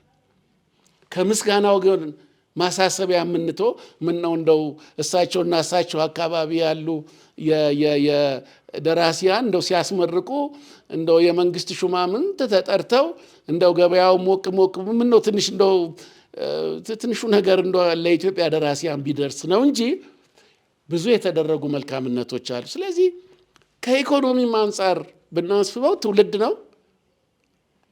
ከስነ ልቦናም አንጻር በጣም ጠቃሚ ነው።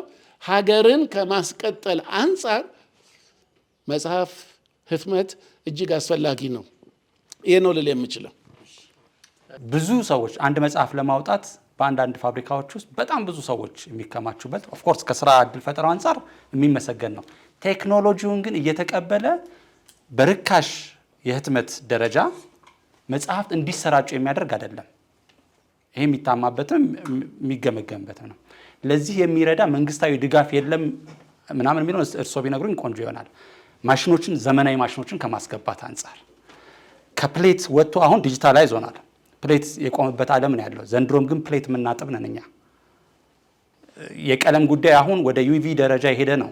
አሁንም ቀለም ካልከተትን የማይሆንበት ህትመት ደረጃ ላይ ነን ያለ ነው። እንዴት ይገመግሙታል? ራሱ የህትመት ኢንዱስትሪውን የአታሚዎቹን ዘርፍ ቴክኖሎጂውን እየተጠቀመ ነው ወይ? እሱስ ራሱ አንዱ ጫናችን አይደለም ወይ? ቆይ አንተ አብራራላችሁ። ይሄ ራሱ የህትመት ባለሙያ እንደሆነ ታውቃላችሁ። ራሱ የህትመት ባለሙያ ኦፍሴት፣ ዌብ ኦፍሴት፣ ሌተር ፕሬስ የሚለውን ነገር ስለኖረበት እሱን ነቅሎበታል። እሱም እና አብራራላቸው ትንሽ ለኦዲየንሱ እንትን ስለሚል እና ዘመናዊ ቴክኖሎጂም የሚያውቀው አንድ ታሪክ አለ። የውጭውን ይሄ ኦን ዲማንድ የሚለውን አብራራላቸው። ሌላው ዓለም ላይ አሁን እነዚህ አሁን የኢትዮጵያ የህትመት ኢንዱስትሪ በአጋጣሚ ሆኖ ዘር ማንዝሬ ነው ማተሚያ ቤት ውስጥ የቆየው ከአባቴ አንስቶ እናቴም እኔም ወንድሜም ገብተንበት የወጣንበት ዘርፍ ነው። አሁን ያለው የዛሬ 70 ዓመት 60 ዓመት ከነበረው ብዙ የተለየ አይደለም። ቅድም እያነሱልኝ እንደነበረው እርሶም ሮል ወረቀት ነው አሁንም የሚጠቀመው። እንደውም ሮሉ አሁን ሌተስት ሆኖ ከመጣ ውስጥ ነው እንደው ብለን እንምጣ እንጂ አሁንም ወረቀት ከቶ ማተም ውስጥ ነው። እንደነ ኦፍሴት የሚባሉት የራሳቸው በጣም ብዙ ፕሮሰስ ያላቸው ናቸው። ሂደታቸው ራሱ ከቅድመ ህትመት እስከ ድህረ ህትመት ያለው በጣም ብዙ ክፍል፣ በጣም ብዙ የሰው ኃይል፣ በጣም ብዙ ማሽን ብዙ ሄዶ ነው የሚመጣው። ስለዚህ እያንዳንዱ ጋር ደሞዝ አለ፣ እያንዳንዱ ጋር ሪሶርስ አለ፣ እያንዳንዱ ጋር ብዙ ማቴሪያሎች አሉ። ሲወጣ የዛ ሁሉ ድምር ነው መጽሐፍ ሆኖ የሚወጣው። አሁን ያሉት ግን ኦን ዲማንድ ፕሪንት አለ። እኔ 10 መጽሐፍ ማሳተም ከፈለኩኝ 10 መጽሐፍ ኦርደር አደርጋለሁ። ኮስት አያደርገውም፣ ዲጂታል ነው። ስለዚህ ቶሎ ያወጣዋል። ከጊዜ አንጻር ከፍጥነት አንጻር 1000 ያደረግከው 10,000 ያደረግከው እሱ አይደለም የሚያመጣው። በቀላሉ በትንሽ ዋጋና በትንሽ እንትን ይመጣል። የኢትዮጵያ የህትመት ኢንዱስትሪ ግን እሱን እንኳን ቴክኖሎጂ እየተከተለ አይመስልም። ምንድነው የያዛችሁ የሚለውን እናንሳና ወደ ኦዲየንስ እንመጣለን። አመሰግናለሁ። እንግዲህ ዋት ዊ አር ከሚለው ብንነሳ የተሻለ መሰለኝ። እኛ አንድ ተቋም አይደለንም። በውስጣችን አታሚዎችን ያው መብትና ጥቅማቸውን አይደል የማህበር አልቲሜት ግቡ ይሄ ነው። መብትና ጥቅማቸውን ማስከበር ነው። we are representing them also they can use us as a focal point እንደዚህ ያሉ ነገሮችን ነው። ፍላጎታቸው ዳይቨርስ ነው። አሁን ምንድነው ይሄ በህትመቱ ውስጥ ብቻ ለምን እንቀነብበዋለን? ማንኛውም ማተሚያ ድርጅት ውስጥ የተለያዩ ማሽኖችን ነው የምታገኘው። ሲቱፒ ለምሳሌ ታገኛለህ። ኮምፒውተር ቱ ፕሪንተር አይደል እንዴ? አሁን ዛሬ ያለው የመጨረሻው እሱ ነው። ስፒድ ማስተር አለ። ኦኬ እዛ ጋር ደግሞ ቅድም እንዳልከው ፕሌት ተጠብሶ ነው ባይዘው የሚባለው ራሱ ቃሉ ተጠብሶ ይሄ እንትን ኢኖቬቲቭ የሆነውን ነገር ለመከተል we are very tardy። በየትኛውም ኤሪያ ላይ ብታየው ይሄ ነው። ህትመት ኢንዱስትሪውን ኤክሰፕሽን ማድረግ አይቻልም። መጀመሪያ የገባው ማሽን ዛሬ ድረስ እንደሚሰራ ታውቃለህ? አርቲስቲክ ማተሚያ ቤት መጀመሪያ የተገዛው ይሄ በፕሬሲንግ እንትን እና ሲቱፒውም እዛው ነው ያለው እንግዲህ።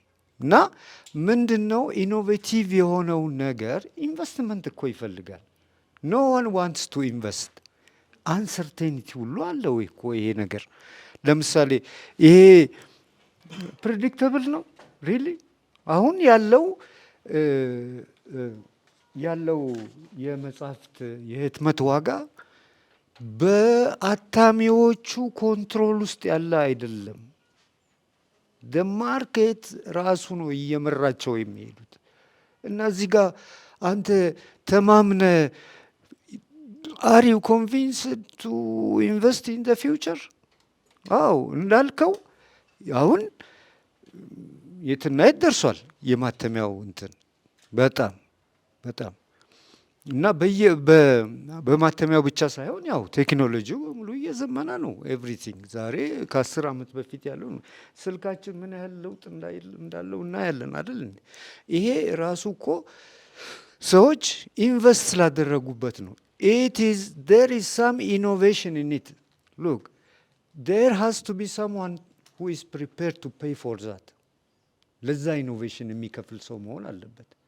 ኢፍ አይ አም ሳቲስፋይድ በዚህ በፕሬሲንግ እና በእንትኑ በፕሌቱ ለምን እንትን ላለሁ? እንደዛ አይነት እኮ ሜንታል ሴት ያላቸው እኮ ናቸው አታሚዎቹ። they are just traditional businessmen ገብቷል። ይሄ ኦፍ ኮርስ ሁሉን ማለት አይደለም ይቅርታ። እና ነገሩ ከደረሰበት ጋር ለመሮጥ አይደለም። ይሄ ሁሉም አስፔክት ላይ ነው።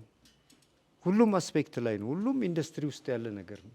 ምንም ነገር ጋር ዲፓርት ማድረግ አንፈልግም። ባይዘው ይሄ ችግራችን እንደሆነም እንዲታወቅ ያስፈልጋል። we don't want to depart with anything።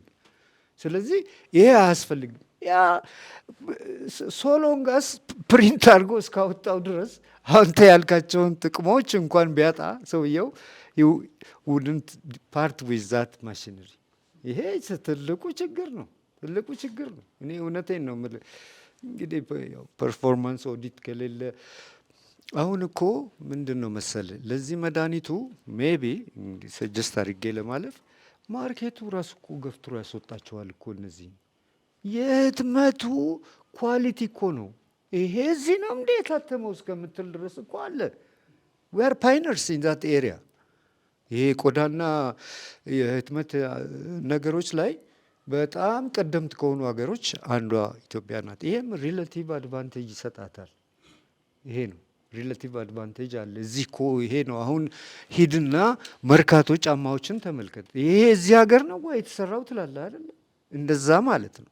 አሁን እዚህ ይሄ እንግዲህ ኢንዱስትሪው የደረሰበት ጋር ለመድረስ መሮጥ ነው፣ ኢንቨስትመንት ነው። አሁን እንደው እርሶን በግል ባይሆንም የህትመት ኢንዱስትሪው ራሱን ባለማሳደጉ የተነሳ ደራሲያኑን እንዲቀጭጩ አድርጓቸዋል፣ ተጽዕኖ ውስጥ እንዲገቡ አድርጓቸዋል። አንዱ የሚገመገምበት ነገር ነው።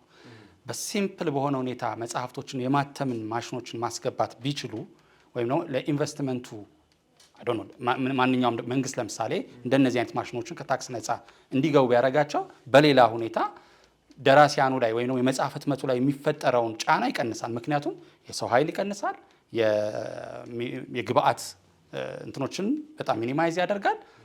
which means ቺፐር የሆነ መጽሐፍ ገበያው ላይ እንዲመጣ ያደርገዋል። ያ አንባቢውንም ያበረታቷል፣ ሂደቱንም ያበረታቷል። የሚመለከቱበት እይታ የህትመት ኢንዱስትሪው ላይ ያሉት ትንሽ ክፍተት አለ የሚለውን ለማንሳት ነው። እንመጣለን። እሺ ጥያቄዎችን እናንሳና ካሉ እዚህ ጋር አንስተን እንሄዳለን። መንግስትስ ራሱ ሁልጊዜ ኢምፖርት ላይ ዲፔንድ ከሚያደርግ እንደው ይሄንን ወይ ሰዎችንም አስተባብሮ ባለሀብቶችንም አስተባብሮ የመገንባት ወይንም ደግሞ ያለውን የማጠናከርስ ነገር አለ ወይ ነው። ሁለተኛ እውነት ነው አብሮት የሚባል ትልቅ ላይብራሪ ተከፍቷል እና አሁን ያለው ስርዓት የመጽሐፍ የንባብን ነገር ጥቅም አያውቀውም ብዬ አላስብም። ምክንያቱም ብዙ ላይ ያሉ ሰዎች አንባቢዎች ናቸው፣ ደራሲዎች ናቸው፣ ከባለስልጣን ከጠቅላይ ሚኒስትሩ ጀምሮ ማለት ነው። ስለዚህ የንባብ ባህል የሚፈጥረውን ተጽዕኖ አያውቁም ብዬ አላስብም እና እንደውም ምንድን ነበረ አብሮት ላይብራሪ ሲመረቅ አንድ ባለስልጣን ያሉት ወጣቱ በእውቀት ማነስ እንዳይቀጭጭ ወይም እንዳይቀነጭር ብለን አብሮት ላይብራሪን አቋቋመ። ቃል በቃል ይችላል እንደው ምናልባት ወርድ ካላዛባው በስተቀር ይሄው ነው። ስለዚህ እነሱ አያውቁትም ብዬ ማለት አልችልም። ምክንያቱም ያላነበበ በተለይ ማገናዘብ ያልቻለ ለምን ብሎ የማይጠይቅ ትውልድ የሚያደርሰውን የቅርብ ጊዜ ትዝታችን ነው።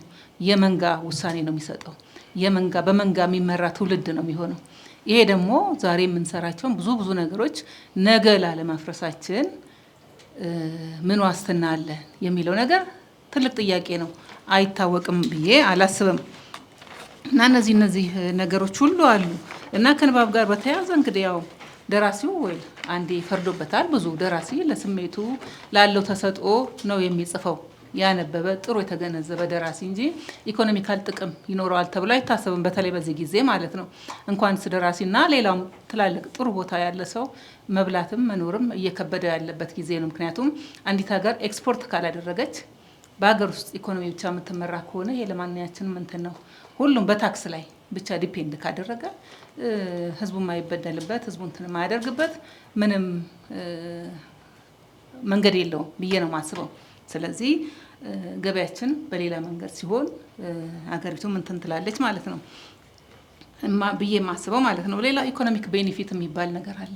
ኢኮኖሚክ ቤኔፊት ከንባብ በጣም ትልቅ ነገር ነው የሚገኘው። ወጣቱ ከማስተማር እንዲያነብ ከማድረግ ከትምህርት ቤቶቻችን ጀምረን እንደው ምን ያህል ነው እንዲጠይቁ ተብሎ የሚማሩት ትምህርት ማገናዘብ ሁሉም ያለፍንበት እንትን ለእንጀራ ተብሎ ነው የተማርነው።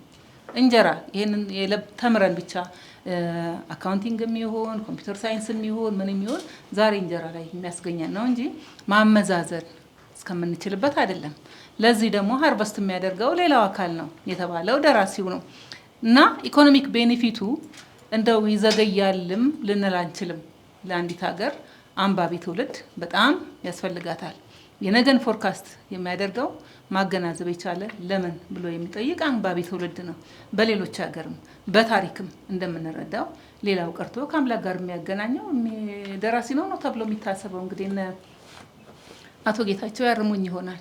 ደራሲ ሄኖክ ነው የሚባለው አይደል? መጽሐፍ ቅዱሱ ሄኖክ እና ደራሲው ሄኖክ ነው የሚባለው። ምክንያቱም በአንድ ወቅት ህዝቡ ተቸግሮ በቃ ያን ጊዜ በጣም ብዙ ነገር እንትን ሲደረግ እስኪ ደራሲው ሄኖክ ሄዶ ችግራችንን ለአምላክ ያቅርብ የሚል አይነት ነገር ነው። ክርስቶስም እኮ የመረጣቸው ደራሲዎችን ነው አይደል እንዴ? 12ቱ ሐዋርያት ሁሉም የጻፉ ናቸው። እና ደራሲ ትልቅ ቦታ የሚሰጠው ነው። እኔ እንግዲህ በቁንጽል እውቀቴ ማቃት ማለት ነው። ስለዚህ ደራሲ ትልቅ ቦታ ሊሰጠው ለአንዲት ሀገርም ህዝቧን ሰላም ለማድረግ ምን ለእንትን ለማለት ሰስቴይነብል የሆነ ነገር ለማለት ትልቅ ሚና ይጫወታል። ምክንያቱም ተሰሚነት ያላቸው በፊልም ኢንዱስትሪ በቲያትሩም ብንወስደው ስክሪፕት ተጽፎ ነው የሚሄደው። በትምህርት ቤትም የትምህርት እንትን ለዚህ ሁሉ በተለያየ ነገር ይሁን እንጂ ድርሰት ዋናው ነው። ስለዚህ እኔ እንግዲህ አይታወቅም ብዬ አላስብም። ግን ፑሽ የሚደረግበት ወይም ሌላ ነገር ካለ አላቅም ምን ይሁን የሚለው ነገር እንግዲህ ትናንትም አመሰግናለሁ። መድረኩን ላዘጋጀው ሳይንስ አካዳሚ ያው ምስጋና ማቅረብ ያስፈልጋል። ከዚህ በመቀጠል የመነሻው የተቀረባችሁ ሰዎች ምን ያላነሳችሁት ነገር አለ ማለት አሁን ለውይይት ራሱ የዘጋችሁብኝ ድምጽ ነው። የመነሻ ሀሳብ ያነሳችሁ ሰዎች ምን ያላነሱት ነገር አለ ይለኛል አእምሮዬ። ማለት ከመጋቢት ከነሐሴ 8 2016 በኋላ የቀጠለ መድረክ ይመስለኛል ይህ መድረክ። ከዛ በዚህ ጉዳይ ላይ የተካሄደ አይመስለኝም። ዛሬ ደግሞ ሶስታችሁ ያቀረባችሁ ነገር በጣም ጥልቅና ሰፊ ነው እና ብዙ ነገር አንስታችኋልና ለእኛ ሁሉ ሊሰጣችሁ አይመስልምና ጥሩ አቀራረባችሁን አደንቃለሁ። ለዚህ አቀራረባችሁ አንድ ጥያቄ አለኝ እኔ። ከዛ በፊት ግን አንድ ማስታወሻ ልንገራችሁ። ርዕሰ ጉዳዩ የህትመት ዋጋ መናር ለስነ ጽሁፍ ያለው ተጽዕኖ ከሚለው ርዕሰ ጉዳይ አንጻር ሁለት ነገር አለበት። አንደኛ ይሄ ዋጋ ውድነት፣ ሁለተኛ ባት ዋጋ ውድነት በተመለከተ ዛሬ ያልተወደደ ነገር ምን አለ? ብንሰርዙ ይሄን ሀሳብ እኔ ሁላችንም ይሄን ሀሳብ ብናወጣው ከአእምሯችን ያልተወደደ ነገር ምን ከሌለ የመጽሐፍ ዋጋ መወደድ ባያስገርመን የሚል ሀሳብ አለኝ እኔ በግሌ። የፋት ጉዳይ ክሪቲካል ነው ብዙ የሚያናግር ይመስለኛል። ይሄ የህትመት ዋጋ ውድነትን በተመለከተ በጣም ደስ የሚል ሀሳብ አንድ አትሌት ኃይሌ ገብረስላሴ በቅርቡ ኢቢኤስ ቴሌቪዥን ሰይፉ ጋር ቀርቦ የኃይሌ ኃይሎች መጽሐፍ በተመለከተ እየተወያየ በጣም ጠቃሚ ሀሳብ አነሳ። በልጅነቴ አራት ደብተር መግዛት ፈልጌ አባቴ መጠየቅ ስለፈራው እናቴን ጠየቅኳት። 4 ደብተር መግዣ ሳንቲም ጠይቂያት አባቴ ሊፈራል ይመስለኛል። እናትየው ሲጠይቃቸው በዛ እንቁላል ሞልቷል ቤቱ ላይ 15 እንቁላል በዘመኑ 4 ደብተር ይገዛል ይመስለኛል። እናትየው 2 እንቁላል ጨምረው 17 እንቁላል ሰጡኝ ይላል ኃይሌ ገብረስላሴ። ያንን ሸጬ ፕሮሰሱ ሲያወራ የሚያስቅ ነገር አለው። ሸጬ ግን 4ቱን ደብተር ገዛውኝ ይላል እሱ።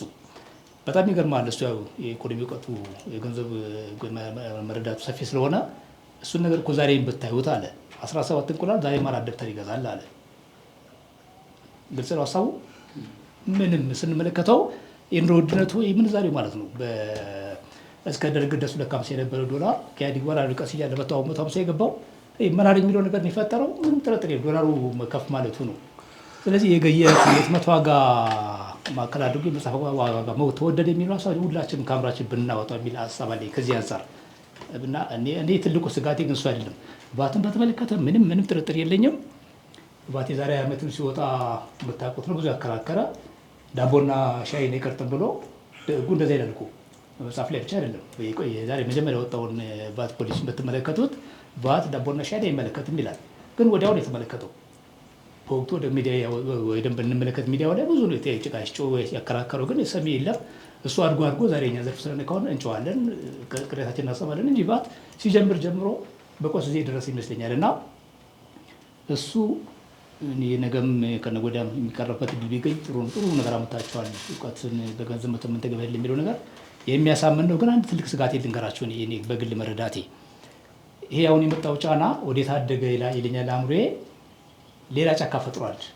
አሁን ይሄ የትምህርት ዋጋ መወደዱ፣ አሳታሚዎች መጥፋት፣ የግል አሳታሚዎች መጥፋት፣ የመጽሐፍ ነጋዴዎች መባረር የመሳሰለው ነገር አዲስ ጫካ እየፈጠረ ነው ይለኛል አእምሮዬ። ምን አይነት ጫካ?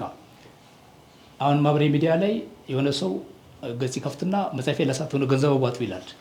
በጣም ደስ የሚል ነገር አለ። በዋንታ ካሰባችሁት የሚደነቅ ነገር አለው።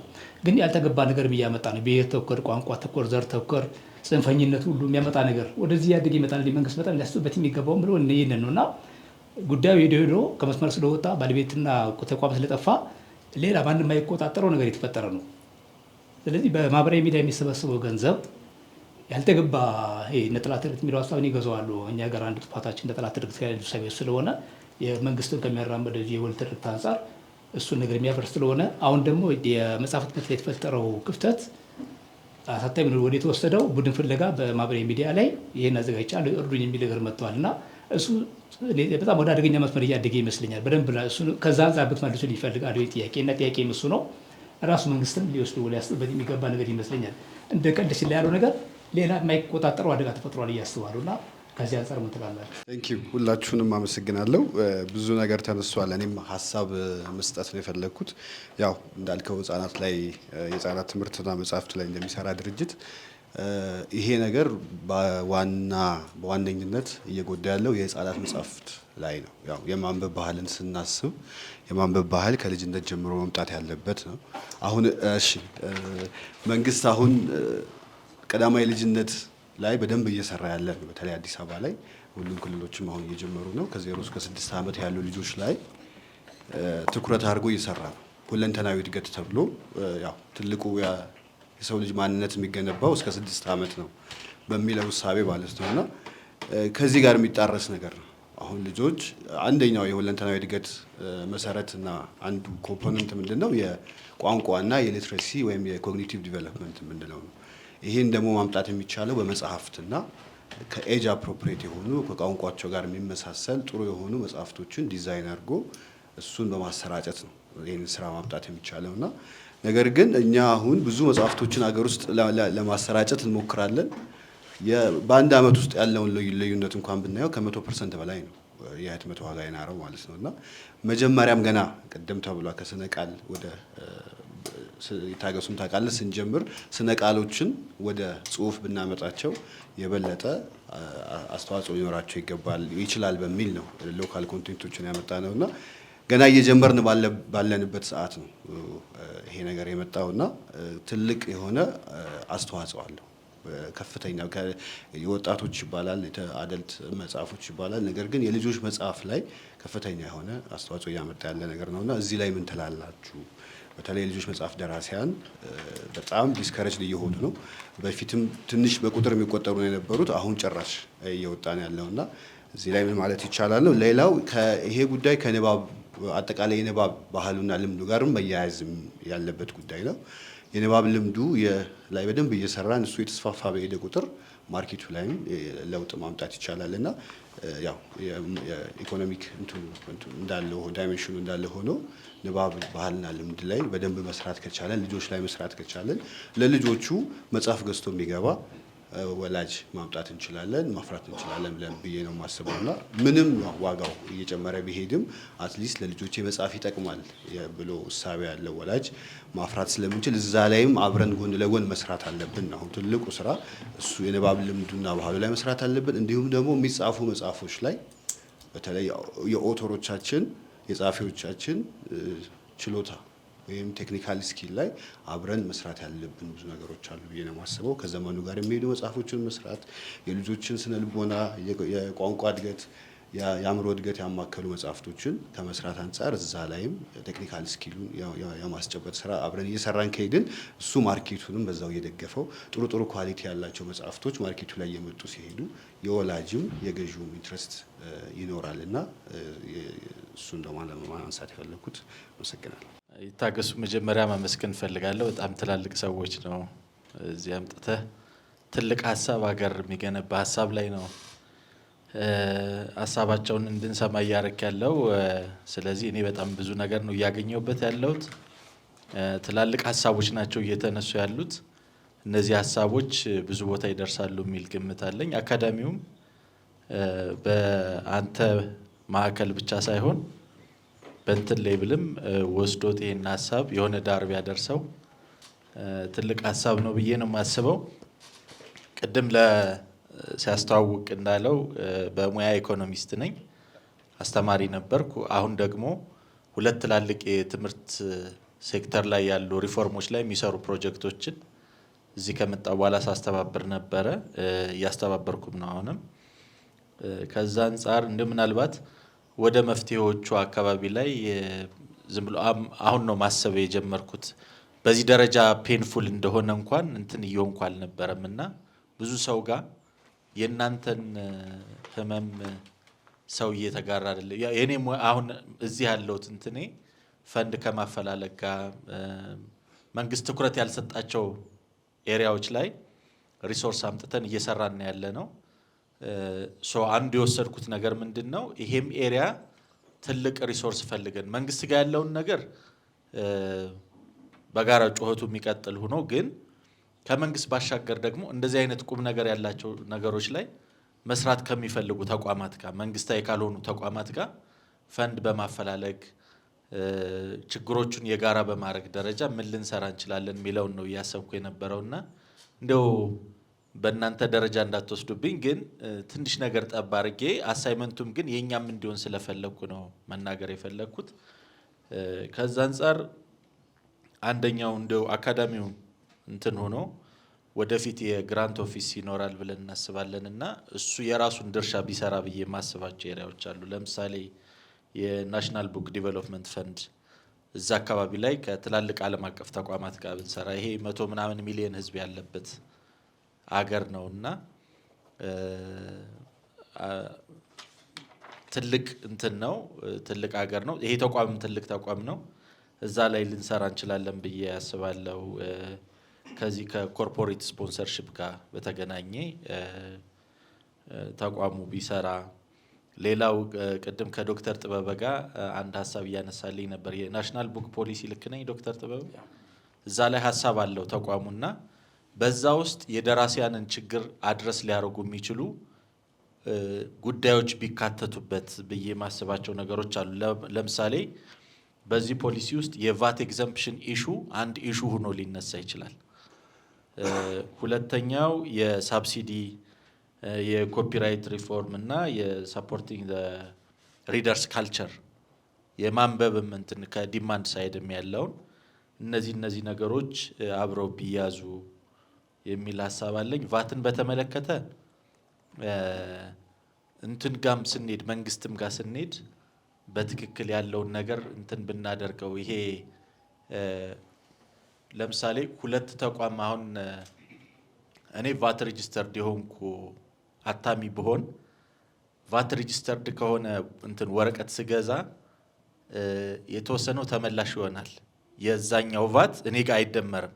አሰራሩ እንደዛ ነው። ነገር ግን ችግሮች አሉ እዛም ላይ። የገቢዎች አማካሪ ሁኜ ሰርቻለሁ ካሁን በፊት ዩኒቨርሲቲ ውስጥ ሁኜ፣ ግን ክልል ላይ ያለ የገቢዎች የደቡብ ክልል የገቢዎች ቢሮ አማካሪ ነበርኩ። አሁን የተለየ ነገር ከሌለ ችግሩ ምንድነው? መንግስት ለመመለስ ይቸገራል። ያ ቫት የከፈላችሁት ቫት ወደፊት እንዲቀነስ ይደረጋል፣ ካልተጠቀማችሁበት እንዲሰጣችሁ ይደረጋል። ግን መንግስት ቤት የገባ ገንዘብ ብዙ ጊዜ በጣም አስቸጋሪ ነው እና በትክክል የተጻፈውን ህግ እንኳን የመተግበር ነገሩ ላይ ክፍተቶች አሉ። ቫቱም ራሱም ተገቢ አይደለም የሚለውን ወስዳለው፣ ግን አተገባበሩም ላይ ያሉ ችግሮች እነሱን ትኩረት እንዲያገኙ ማድረግ አስፈላጊ ይመስለኛል። እንትኑ ላይ ግን እንዴት እንደሚሆን ማለት ከዘመኑም ጋር ደግሞ ማስታረቅ ስላለብን የሃይብሪድ የሆነ አፕሮችንም ብናስብበት ዲጂታሉ ፕላስ እንትኑ ነገር ግን የደራሲያኑን እንትን በማይጎዳ መልኩ አቢዩዝ በማይደረግ መልኩ ግን ሃይብሪድ የሆነ እንትኖቹን ብናስብበት እነዚህ የክራውድ ፈንዲንግ እነዚህ አሁን የኔ ትኩረት እንደነገርኳችሁ ከፕሮጀክቶች ጋር ነውና መንግስት ጋር ያለው እንዳለው ሆኖ ጊዜ የሚወስድ ስለሆነ እነዚህ እንደው እንደንትን ማብረጃ ከእነሱ ጋር ያለውን ነገር እኔ አካዳሚው ትኩረት ቢሰጠው የሚል እንትን አለኝ። ይሄ ከመንግስት ጋር ያለው እንትን ለኔ ፖለቲክሱ ብዙም ስለማይገባኝ ግን አንዳንድ ጊዜ አሁን የሶሻል ሚዲያ እንትኖች ኮንትሮልድ አይደሉም የሚወጡ ነገሮች እና መጽሐፍት ግን ሲወጡ ምንድነው ከመጽሐፍት የሚወጡት ከፖለቲካ ፐርስፔክቲቭ ለመቆጣጠር ለነሱ ምቹ ነውና እዚህ ላይ መስራታቸው ለመንግስትም ለራሱም ጥቅም ያለው ይመስለኛል። አንዳንድ ጊዜ መንግስት ጋር እንትን ስንሆን የነሱንም ጥቅም ማሳየቱ አስፈላጊ ነው ብዬ ስለማስብ እዛ ላይ ብትሰሩበት ግንዛቤ መፍጠሩ ላይ በተለይ ቁልፍ ለሆኑ ተቋማት። በመጨረሻው ከጋሽ ተስፋዬ ጋር ትንሽ እንትን ማልልበት አንድ ሀሳብ አለ። ኢኮኖሚክ ቫልዩን አይገለጽም ብለው አያስቡ፣ ግድ የለዎትም ይገለጻል። ትኩረት ያለመስጠት እንጂ ብዙ ሜቶዶሎጂዎች አሉን። አሁን እኛ ዓለም ላይ የኢኮኖሚ እድገት በሃፒነስ ይለካ እያልን ነው። በገንዘብ ሃፒነስንም እንለካ እያልን ነው አይደለም። የገንዘብ ሎንግ ተርም ሊሆን ይችላል የመጽሐፍት ጥቅም፣ እነሱ ግን የሚለኩበት መንገድ ይኖራል። እሱ ጥቅሙ ምንድን ነው? በተለይ መንግስት እንዴት ፕሮጀክት አፕራይዝ እንደሚያደርግ አላቅም። መንግስት ያልሆኑ ተቋማት ጋር ስንሄድ ግን ፈንድ ወደዚህ ኤሪያ ማምጣት ስንፈልግ አንዱ እንትኑ ምንድነው ኮስት ቤኒፊት አናሊሲስ ነው የሚሰሩት። ምንድነው የሚያገኝ እና ያንን ማሳየት አስፈላጊ ነው። እሱ ላይ መስራት ያለብን ይመስለኛል። ይታገሱ ያነሳው በጣም ትልቅ ሀሳብ ነው። የኮስት ኢፌክቲቭ የሆኑ ነገሮችን እንዴት እናምጣ የሚለውን በአንድ ጊዜ እንትን የምንለው ሳይሆን ጊዜ ወስዶ የሚታሰብበት ነው። ግን ወጪ ቀናሽ የሆኑ የህትመት እንትኖቹን መጠቀሙ ኢምፖርታንት ነው። በመጨረሻ ፖይንቴ እነዚህ ትላልቅ ሀሳቦች በሆነ መንገድ ተሰንደው ከዚህ ከቪዲዮ ባሻገር ላስፈላጊ ለሆኑ ተቋማት የሚሰጥበት ነገር ቢኖር አሪፍ ይመስለኛል። ሪካርዲንጉ ስላለ እንደ ለምሳሌ አንዳንድ እንትኖች ሲሆኑ ፖሊሲ ብሪፍ የመንግስት ሰዎች በጣም እኛ ከምናስበው በላይ ቢዚ ናቸው እና 10-20 ፔጅ ሰነድ ላይ ያነቡ ይችላሉ። በአንድ ገጽ በሁለት ገጽ ግን በጣም ኢምፖርታንት የሆኑ ነገሮች ኦውን አድርጎት በተቋሙ ሃየር ኦፊሻልስ በኩል የተነሱ ሀሳቦችና መንግስትን የሚመለከቱ ጉዳዮች ምን እንደሆኑ ቢቀርቡላቸው መልካም ነው ብዬ አስባለሁ። በጣም ደስተኛ ነኝ። አመሰግናለሁ። ኢትዮጵያ ደራሲያን ማህበር ከአመት ከምናምን በኋላ ነው አሁንም ኢሹን አንስተን እያወራን ያለ ነው። እንግዲህ ሐምሌ 8 ነው ያልከኝ። ከዛ በኋላ ምንድን ኦኬ ቀርቧል ፕሬዘንት ምን ከዛ ቀጥሎ ተከታታይነት ሊኖረው አይገባም ወይ ይሄንን ነገር ብለም ብናስበውና ከዛ ደግሞ ምንድነው ኤክስፔክት የምናደርገው በምን መልኩ መንግስት ይደግፍ ይሄንን እንዴት አድርጎ ሊደግፍ ይችላል የሚለውን ብታነሳበት ተስፍን እሱን ጋብዛለን። ሌሎቻችንም ከተነሱት ሀሳቦች ጋር ሰብሰብ አድርጎ ሀሳቡን ባጭሩ ታስቀምጡኛላችሁ። አሁን ያነሳቸውን ነገሮች ከሞላ ጎደል ቅድም ጽሁፍ ውስጥ የተቀመጡ ሀሳቦች ናቸው ለማስቀመጥ ሞክሬያለሁ። ኢላቦሬት ማድረግ ይፈልጉ ይሆናል። እነሱም ፍሬም አድርገው መንቀሳቀስ ይቻላል። የኢትዮጵያ ደራሲያን ማህበር ከሐምሌ 2016 ጀምሮ እስካሁን ባሉት ጊዜያት ውስጥ ሌላ ተጨማሪ ነገር ምን አደረገ? በዚህ ዙሪያ ይሄንን ጭራውን ተከትሎ መሄድ በራሱ በጣም ትልቅ ቻሌንጅ ነበር። በተለይ ደግሞ የማህበሩ ስራ አስፈጻሚ ኮሚቴ አባላት ብቻ ሳይሆኑ እንደምታውቀው አንተም አለበት መሰለኝ የተወሰኑ ሰዎች እንዲገቡበት ተደርጎ እነዛ ሰዎች እየተከተሉ እየሄዱ ለፍጻሜውና ለሀሳቡ መደርጀት እንዲሄድ ነበረ። ይሄ እንዲህ በታስክ ፎርስ እና በእንዲህ በኮሚቴ የሚሰራው ነገር እዚህ ዘመን ላይ ትንሽ የሚያስኬድ ባለመሆኑ ምክንያት በሱ መንገድ ገፍቶ መሄድ አልተቻለም። ግን ሪኮሜንዴሽኑም ላይ አሁን ያልኩትም ይህን ነው። እንደገና መሰባሰብ፣ አብሮ መቆም፣ አብሮ መጠየቅ፣ አብሮ መጨረስ ያስፈልጋል የሚል አንዱ ሪኮሜንዴሽን ነው። ሁለተኛው ቅድም ተደጋግሞ የተነሳ ሆኖ ወንድሜ የመጨረሻ ብርሃኑም ያነሳው ሌላ ጊዜም የሚነሱት ጌታቸውን ቅድም በጣም አጥብቆ ያነሳው የነበረው ከዘመን ጋራ አብሮ የማሰብ ሂደቶች ዘመን ጋር ከዘመን ውጭ ካሰብን ከፍሬም ውጭ ነው የምናስበው። ከፍሬም ውጭ ሆነን አንዳንድ ጊዜ መንጠባጠብም መቀላቀልም ሊኖሩ የሚችሉባቸው እድሎች ብዙ ናቸው። እኔ ገቢ ወቅታዊና ወጪ ብለን በሶስት ብንከፍለው ሁልጊዜ ህይወት ውስጥ እነዚህ ሶስቱ አንድ ማህበረሰብ ውስጥ ሶስት ሌየሮች አሉ። የሚገባለ አሁን ይሄ ጀንዚ የሚሉት የሚገባለ፣ መካከል ላይ አክቲቭ ሆኖ የሚሰራው አለ፣ ሶስተኛው ላይ ደግሞ ወጪው አለ። ለነዚህ ለሶስቱ ዘመናት የሚስማማ ነገር ነው ዲዛይን ማድረግ ያለብን። ምክንያቱም የማናቀመው ነገር አለ። አሁን ናው ጀነሬሽን ይሉታል። ጀነሬሽኑ የ8 ሰከንድ ነው የሚባለው። ፍሊፕ ነው የሚያደርገው። ከ8 ሰከንድ በላይ ሊታገስ አይችልም። 8 ሰከንድ ውስጥ ከያዝከው ብቻ ነው አብሮ የሚቆየው። እየመጣ ያለው እየገባ ያለው ይህን ነው። ይህን እንዴት አድርገን እንይዘዋለን? አብሮ የሚታሰብ ነገር ነው። ግን ኤግዚስቲንግ ዓለም ሳይጥለው ይዞት እየሄደ ያለ የህትመትና የወረቀት ነገር ደግሞ አለ። ዓለም አልጣለውም። አዲስ ገቢው እንዳለ ኖሮ የቆየው የኖረው መሀል ላይ ያለው ደግሞ ይዞት ወደፊት እየቀጠለ ነው የሚሄደው እና እነዚህ ላይ ተበርትቶ መሰራት ያለበት ይመስለኛል። በተረፈ እንደ ሪኮሜንዴሽን ያስቀመጥኳቸው ነገሮች ለእኔ ለኢትዮጵያ ደራሲያን ማህበርም ዋና ዋናዎቹ ናቸው። የተሰራው በቂ አይደለም። ፑሽን ፐርሲስት ብዬ አጥብቄ ልናገር የፈለግኩት እንደሱ ነው። መግፋት፣ መወጠር፣ መጽናትን ይፈልጋል። ምክንያቱም ተስፋ አስቆራጭ ብዙ ነገሮች በየሄድንበት ተስፋ አስቆራጭ ነገሮች ብዙ ናቸው። ስለዚህ ለትውልድ እናሻገር፣ ወደሚቀጥለው ልንወስደው፣ መጽሐፍ ከናካቴው እንዳይጠፋ ስጋቱ እሱ ነው። ቅድም ብርሃኑ ያነሳቸው የዋጋ ንጽጽሮች የኔ የጸበለስ የሚባለው መጽሐፌ 1982 ላይ 5 ብር ነበር፣ ገጹ 132 ነበር። የበቀደሙ ከማዕበል ማዶ ዋጋው 500 ብር ነው፣ ገጹ 364 ገጽ ነው። እነዚህን በፐርሰንት ብናያቸው የዘመኑ ልዩነት በጣም ሰፊ ነው። ያኔ 5 ብር ውድ ነበር፣ አሁንም 500 ብር ውድ ነው። አዎ፣ ግን በሁለቱ መካከል ያለው ማርጂን ስናየው ደግሞ የሚዘገንኑ ነገሮች አሉ በፐርሰንት በምናምን ስናያቸውና ውድ ከአጠቃላይ ከህይወት ውድነት ጋር ከኑሮ ውድነት ጋር ከመኖር ውድነት ጋር ወደ የፕራዮሪቲ ጉዳይ የሆነ ይመጣል። መጽሐፍ ከፕራዮሪቲ እየወጣ ነው የሄደው። ምክንያቱም ለዕለት ህይወት ለዕለት ኑሮ የሚደረገው ነገር ለሱ ነው ውድ የሚለው ነገር ቁጥሩ ፊገሩ ስናየው 500 ብር መጽሐፍ 700 ብር ቅድም አሁን ዲክሽነሪ ስንት ነው የተባለው? 780 ብር እዚህ ውጭ ሲወጣ 1200 ብር ስንት ነው ዋጋው? 1200 ብሎ የሚሄደው ነው የሚበዛው። ኖሚናል የሆነው ዋጋው እንኳን በራሱ ገፊ ነው የሚሆነው። እሱን ለማለት ነው ውድ ነው የምንለው ፕራክቲካል የምናየው ነገር ስለሆነ ፋርማሲ ሄደን መድኃኒት ፈልገን ኦሚፕራዞል የምትባል አንድ መድኃኒት አለች ለጨጓራ በጣም ቅርብ ጊዜ 10 ብር ምናምን የነበረች አሁን 100 ብር ምናምን ገደማ የሚሏት እንደዚህ አይነት የትኛውን ቦታ ውስጥ አለ። እሱን አክሴፕት እናደርጋለን።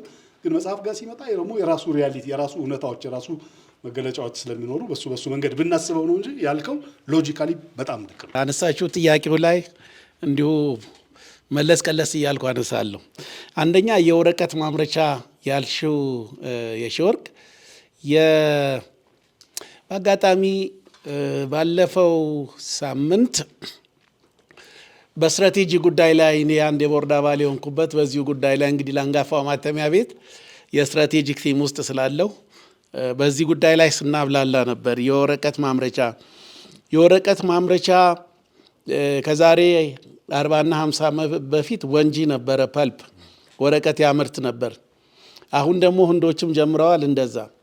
የኛ ትልቁ ቻሌንጅ ለአንጋፋው ማተሚያ ቤታችን በስትራቴጂክ ኮሚቴ ላይ ስንነጋገር የነበረው ምናልባት ይህንንም ሊያዩት ይችላሉ። ኢትዮጵያ ራሷ የፐልፕ ፋብሪካ እንዲኖራት ግድ አይልም ወይ የሚል ነገር አነሳን።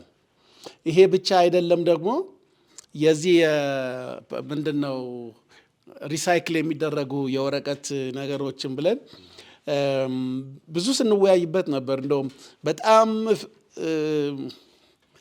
ፍልሚያ የበዛበት ውይይት ነበር ስናደርግ የነበረውና እኔ ይሄንን ነጥብ እማነሳው በጣም ትክክለኛ ፖይንት ነው ያነሳሽው። ዘላለም በዚህ ሊረዳን ይችላል። ከኢኮኖሚክስ አንጻር ይሄ ሆም ግሮን ኢኮኖሚክስ ነው የምከተለው ይላል መንግስት። ሆም ግሮን ኢኮኖሚክስ ከተከተለ ኤክስፖርት የምናደርጋቸውን ወረቀቶች ኢምፖርት የምናደርጋቸውን ወረቀቶች የሚቀንስ ከሆነ በዚህ በሆም ግሮዊንግ እንግዲህ አንተ ታርመኛለህ ቴክኒካሊቲውን ብናደርግ ምናልባት መፍትሄ ሊሆን ይችላል። ምንድን ነው ራሱ ሆም ግሮዊንግ እኛን ይመለከታናል ወይ መፍትሄ ብትሰጥ፣ ምክንያቱም እንደ ሪኮመንዴሽን አድርገን ለመንግስትም ልናቀርብ እንችላል። እንዲህ ብላችኋል እኮ ወረቀት እዛ ውስጥ። ሌላው ማተሚያ ቤቶች እየመጡ ነው ኢትዮጵያ ውስጥ። ያው ዘመናዊ ፓስፖርት ኢትዮጵያ እያስተዋወቀች ነው እንደምታውቁት። የሚታተመው እዚህ ነው። ዓለም አቀፍ አድናቆት ያተረፈ ፓስፖርት። በጣም የሚያስደንቀው ነገር ደግሞ ያው ምናልባት የቴክኒካል ነገር ልናገርና ማኒፎልድ ወረቀት የሚባል አለ ከ30 እስከ 35 ግራም በሱ ቅዱሳት መጽሐፍት የሚያትም ድርጅት መጥቷል። እዚህ 30 ማለት በጣም ስሱ የመጽሐፍ ቅዱስ እና የቅዱስ ቁርአን መጽሐፍት የሚታተምበት አለ አይደለም። በሱ ጀምሯል። እያመጡ ነው፣ ቴክኖሎጂውን እያመጡ ነው። የቅድም አንድ ቴክኒካል ነገር ተነስቷል። እንደ እግረ መንገዱን አስታውሼ ልለፍ። ይሄ ዌቭ ኦፍ ሴት የሚባል ማሽን አለ። ትልቅ ማሽን ጋዜጦችን ነው የሚያትመው። በሰዓት 40 ሺህ 50 ሺህ 60 ሺህ ጋዜጦች አትሞ አጣጥፎ ያቀብላል። ይሄ የትኛውም ዓለም አለ። እነ ኒውስዊክ፣ እነ ኢኮኖሚክስ፣ እነ ዋሽንግተን ፖስት ጋዜጦች የሚታተሙት በዌቭ ኦፍሴት መሽን ነው። እሱ ያስፈልጋል። ሌላ ኦፍሴት የሚባለው አለ። እሱ ብለዋል ብዙም እንትን አይደለም። ኢትዮጵያ ግን አንድ ነገር ልንገራችሁ፣ ዛሬ የምንጠቀምበት መሽን ራሱ የሰራው ሀገር የለም። ስለዚህ ትለውጡናላችሁ የሚል ጥያቄ መጥቷል። ሌተር ፕሬስ ነው። የዛሬ 100 ምናምን ዓመት ሌተር ፕሬስ ማለት ፊደሎች ተለቃቅመው ታስረው ፕሬስ እያደረገ የሚያትም ሰርቲፊኬቶችን ያትም የነበረው ደረሰኞችን ያትም የነበረው መታወቂያ እሱ አለኛ ስቲል በስራ ላይ ነው። በጣም የሚገርመው ነገር። ስለዚህ ይሄ ሆም ግሮን ኢኮኖሚክስ የሚለው ዘላለም ትንሽ ለእኛ ሙቀት እንዲረዳና ሪኮመንዴሽን ውስጥ እንድናስገባ ይሄ ነገር ቢሆን የመንግስት ኃላፊዎች አያውቁም ወይ? ያውቃሉ። ደራሲዎች ናቸው። የሺወርቅ እንዴት ነው ጉዳዩ? ያውቃሉ እንጂ በደንብ ያውቃሉ። እንዲ ደራሲዎች አይደሉም። በክቡር ጠቅላይ ሚኒስትሩና በእሳቸው ዙሪያ ያሉ ደራሲዎች ናቸውና ያውቃሉ። ችግሩን አያውቁም ለማለትም እንቸገራለን። የሚያውቁ ይመስለኛል። እዛ ላይ አንከራከልም። ሌላው በጣም ሲምፕል በቃ ምንም ሎጂክ የማያስፈልገው ስትራቴጂ የማያስፈልገው አንድ ነገር እናድርግ።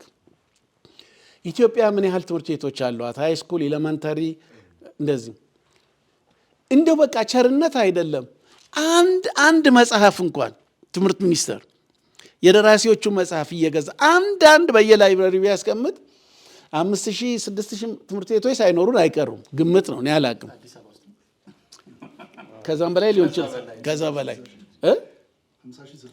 50 አንድ መጽሐፍ ቢገዛ ምን ስትራቴጂ ያስፈልገዋል? ይሄንን ስትራቴጂያችን ውስጥ ማስገባት እንችል። ድሮ እኮ የመጽሐፍት ቴክስት ቡክ ነበሩ አይደል? የፈርስት ዲግሪን ስሰራ አዲስ አበባ ዩኒቨርሲቲ የሰራት ነው። ለምሳሌ አርአያ የ7ኛ ክፍል ነበር። እንደ ወጣች ቀረች የ8ኛ ክፍል የ7ኛ ክፍል ነበር። አግዓዚ የሚለው የገዱ ሰው ሁሉ ለመማሪያም ለማንበቢያም እነዛ መጽሐፍት እንደው ቴክስት ውስጥ ቢገቡስ፣ በቃ የቋንቋ ማስተማሪያ ቴክስት ውስጥ ቢገቡ፣ የአማርኛም ይሁን ሌሎች ቋንቋዎች የግድ አማርኛ ብቻ ይሁን ማለት አይደለም። ይሄ ነገር ቢታሰብበት። የዋጋ ውድነት ባያስገርመን ያልከው ብርሃኑ፣ መቼም ተንጠራርተን ምሳሌ የማይመች አለ። ኢትዮጵያ ለነዳጅ ደጉማለሁ ትላለች አይደል? በእውነትም ደግሞ ስንሰማ ቢሊየን ስለረከሰ አይመስለኝም። ኢትዮጵያ ቢሊየን እኮ እያወጣው ለነዳጃችሁ ደጉማለሁ ትላለች። ድጎማ ያለ ነው። ለዚህ ለእውቀት ቢደጎምስ ምን ክፋት አለው? እርግጥ ነው ኑሮ አብሮ ነው የሚሄደው ወደ ላይ። እኛ እኮ የምንለው ኢትዮጵያ ከ6 ኮንቴነር ከ10 ኮንቴነር የምትሰበስበው ይሄ ግሬስ ፒሪየድ የሚባል አለ። በቃ አትንጫጩብኝ ለ5 ዓመት የህትመት ወረቀቶችን በተወሰነ ፐርሰንቴጅ ነፃ አደርጋለሁ ከቀረጥ ነፃ እውቀትን ለማስፋፋት ትውልዱን ለመቅረጽ እናንተን በርቱ ቢል ይሄ አንድ መፍትሄ ይመስለኛል። የሰለጠኑት ሀገሮች ለዳቦ እኮ ሰብሲዳይዝ ያደርጋሉ። ሰሞኑን የአሜሪካ ሸትዳውን በ43 ነው በ42ኛ ቀን እኮ ሲከፈት የተጎዳ የማህበረሰብ ክፍል አለው እቺችን በዚህ እንደጉማታለን እኮ ይላሉ ማለት ቀድሞ ይሄዱት። እኛ እዚህ ደረጃም ባንደርስ መደጎምስ አይቻልም ወይ? ይሄ ጉዳይ ምን ይከብደዋል መንግስት? አሁን ከኛ 3-4 እጥፍ ግብር ቀረጥ ምንት እስከሚል እንደው ነፃ አድርጎን እስቲ ግድ የለም አስፋፉ እውቀታችሁን ቢባል የጅል ጥያቄ ነው ወይ? በዚህ ላይ ብንወያይበት ጥሩ ነው። የልጆች መጽሐፍት ጉዳይ ብርሃኑ ያነሳው ጉዳይ 6 መጽሐፍት አሉኝ የህፃናት መጽሐፍት። እዛ ላይ መታሰቢያነቱ ያልኩት ለማን መሰለን? ለከበደ ሚካኤል፣ ለጃለታ ጃፈሮ፣ ለያሬድ ገብረ ሚካኤል፣ ለነገብሬ ወዳጆ ነው የሚለው መጽሐፎቹን አግኝታቸው እንደሆነ እነሱ ናቸው ጌታቸውን የቀረጹት ብዬ በሚዲያም ተናግሬ ያለው በቅርቡ የወጣውን መጽሐፍ ላይ ጠቅሼዋለሁ። እነሱ ናቸው ዛሬ ለደረስንበት በልጅነት ያነበብናቸው ማለት ነው። ለምሳሌ ቅድም እኔና ይታገሱ የምንወያይበት ጉዳይ አማዞን የሚጠቀመው ፕሪንት ኦን ዲማንድ የሚባል ነው። ማለት ዝም ብሎ አማዞን መጽሐፍቶቻችን ሲታተሙ 10,000 1,000 3,000 አይደለም የሚያትመው። ሲጠይቅ ወዲያው ይታተማል፣ ፓክ ተደርጎ ይላክለታል። ያንንም ማስተዋወቅ አስፈላጊ ይመስለኛል። ደግሞ እውነት እንነጋገር ከተባለ የኛ አታሚዎች ፓራዳይም ሽፍት ለማድረግ አልደፈሩም። ፓራዳይም ሽፍት ኢን ኤሰንስ 180 ዲግሪ አመለካከትን ለውጥ አድርጎ አዳዲስ ነገሮችን ለማየት አልተደፋፈሩም። ምናልባት የመሳሪያው ቀረጡም ግብሩም ምንትስ የሚሉት ምክንያት ሊኖረው ስለሚችል ይሄ ፕሪንት ኦን ዲማንድ ከመጣ ነሰሰርሊ 3,000 4,000 ብለን አከማይተን የስቶርም የስቶኩንም ጉዳይ እያየን ላንሳቀቅ እንችላለን። ይሄ የተነሳው በጣም ጥሩ ነው። እኛም ብንለማመደው ጥሩ ነው። በአሁኑ ቴክኖሎጂያችን ግን የሚቻል አይመስለኝ። ሌላ በጣም ያነሳኸው ነገር አንተም እንግዲህ ደራሲዎችን የምትረዳበት ነገር ሪቮልቪንግ ፋንድ የሚባል ነበር። እኔ ማህበሩን በምመራበት ጊዜ ከወዲያ ወዲህ ብለን 550 ሺህ ብር ከሁለት ማተሚያ ድርጅቶች አግኝተን ነበር፣ ከአርቲስቲክ እና ከብርሃንና ሰላም። በዛ ሪቮልቭ እንዲያደርግ በርከት ያሉ መጽሐፍትን አሳትመናል። ግን ያው የቁጥጥሩ የኮንትሮሊንግ የታማኝነቱም ጉዳይ ስለሆነ ብሩ ብዙ አልተመለሰም። ስለዚህ ኳሱን ወደ አንተ ወረውረው ዘላለም እንደ ሪቮልቪንግ ፈንድ አይነት ነገር ብንጀምር ከኢትዮጵያ ሳይንስ አካዳሚ ጋር ብንሰራ መጽሐፉ ታትሞ ተሽጦ ተቆጣጣሪነቱ በኢትዮጵያ ደራሲያን ማህበር በኩል ወይም በአንድ የጋራ ኮሚቴ በኩል ተደርጎ ይሄም አማራጭ ስላለ እሱ ቢታሰብ። ሌላው ጥረቱን አፕሪሼት ማድረግ መቻል አለብን። የኢትዮጵያ ደራሲያን ማህበር በወከላቸው በኩል በጣም ጥሩ ጥናት አቅርቧል። ክቡር የገንዘብ ሚኒስትሩም ጋር ደርሷል። ከህግ አንጻር ከሌላም አንጻር ከቴክኒካሊቲ አንጻር በጣም ጥሩ ዶኪመንት ተዘጋጅቷል። እውነት ለመናገርና ማህበሩ ክትትሉን ነው የማላውቀው እንጂ ብዙ ጥረት ያደረገ ይመስለኛል። ግን አሁንም የኔ ቻሌንጅ እንደው ኦፍ ሪከርድም ቢሆን ምንም አይደለም ብትቀርጹት የኬሚስትሪ መጽሐፍ እናሳትም ነበር ለቴክስት። ይህን የኬሚስትሪ መጽሐፍ ደግሞ የሚጽፈው አንዱ ጓደኛዬ ፕሮፌሰር ተከተል ነው። ተከተል ጓደኛዬ ነው፣ ትምህርት ቤት አብረን ነበር። አሁን የሀገሪቱ ፕሮፌሰር የሚጽፈው መጽሐፍ ትምህርት ሚኒስቴሩ ጠሩንና ምክትል ሚኒስትሩ ከኬሚስትሪ ከሚጽፉት ጋር የግድ አንድ ሰው ከውጭ ማምጣት አለባችሁ ኖሌጅ ትራንስፈር አሉ። አረ በጋ አምላቴ የሀገሪቱ ፕሮፌሰር ነው የኬሚስትሪ ኖ ምንም ይሁን ምን አንድ ሰው እንድታመጡአልን። አንድ ሰው መጣ፣ ከዴይሊ ዩኒቨርሲቲ መጣ። ወንድሜ ፕሮፌሰር ተከተል አብረው እንዲሰሩ አጣመድናቸውና ይሄ እንኳን ይቅር ግድ የለም ፕሮፌሰር ተከተል ያመጣሁትን ሰው የገለጸበት በጣም ፖኤቲክ ገለጻ ነው።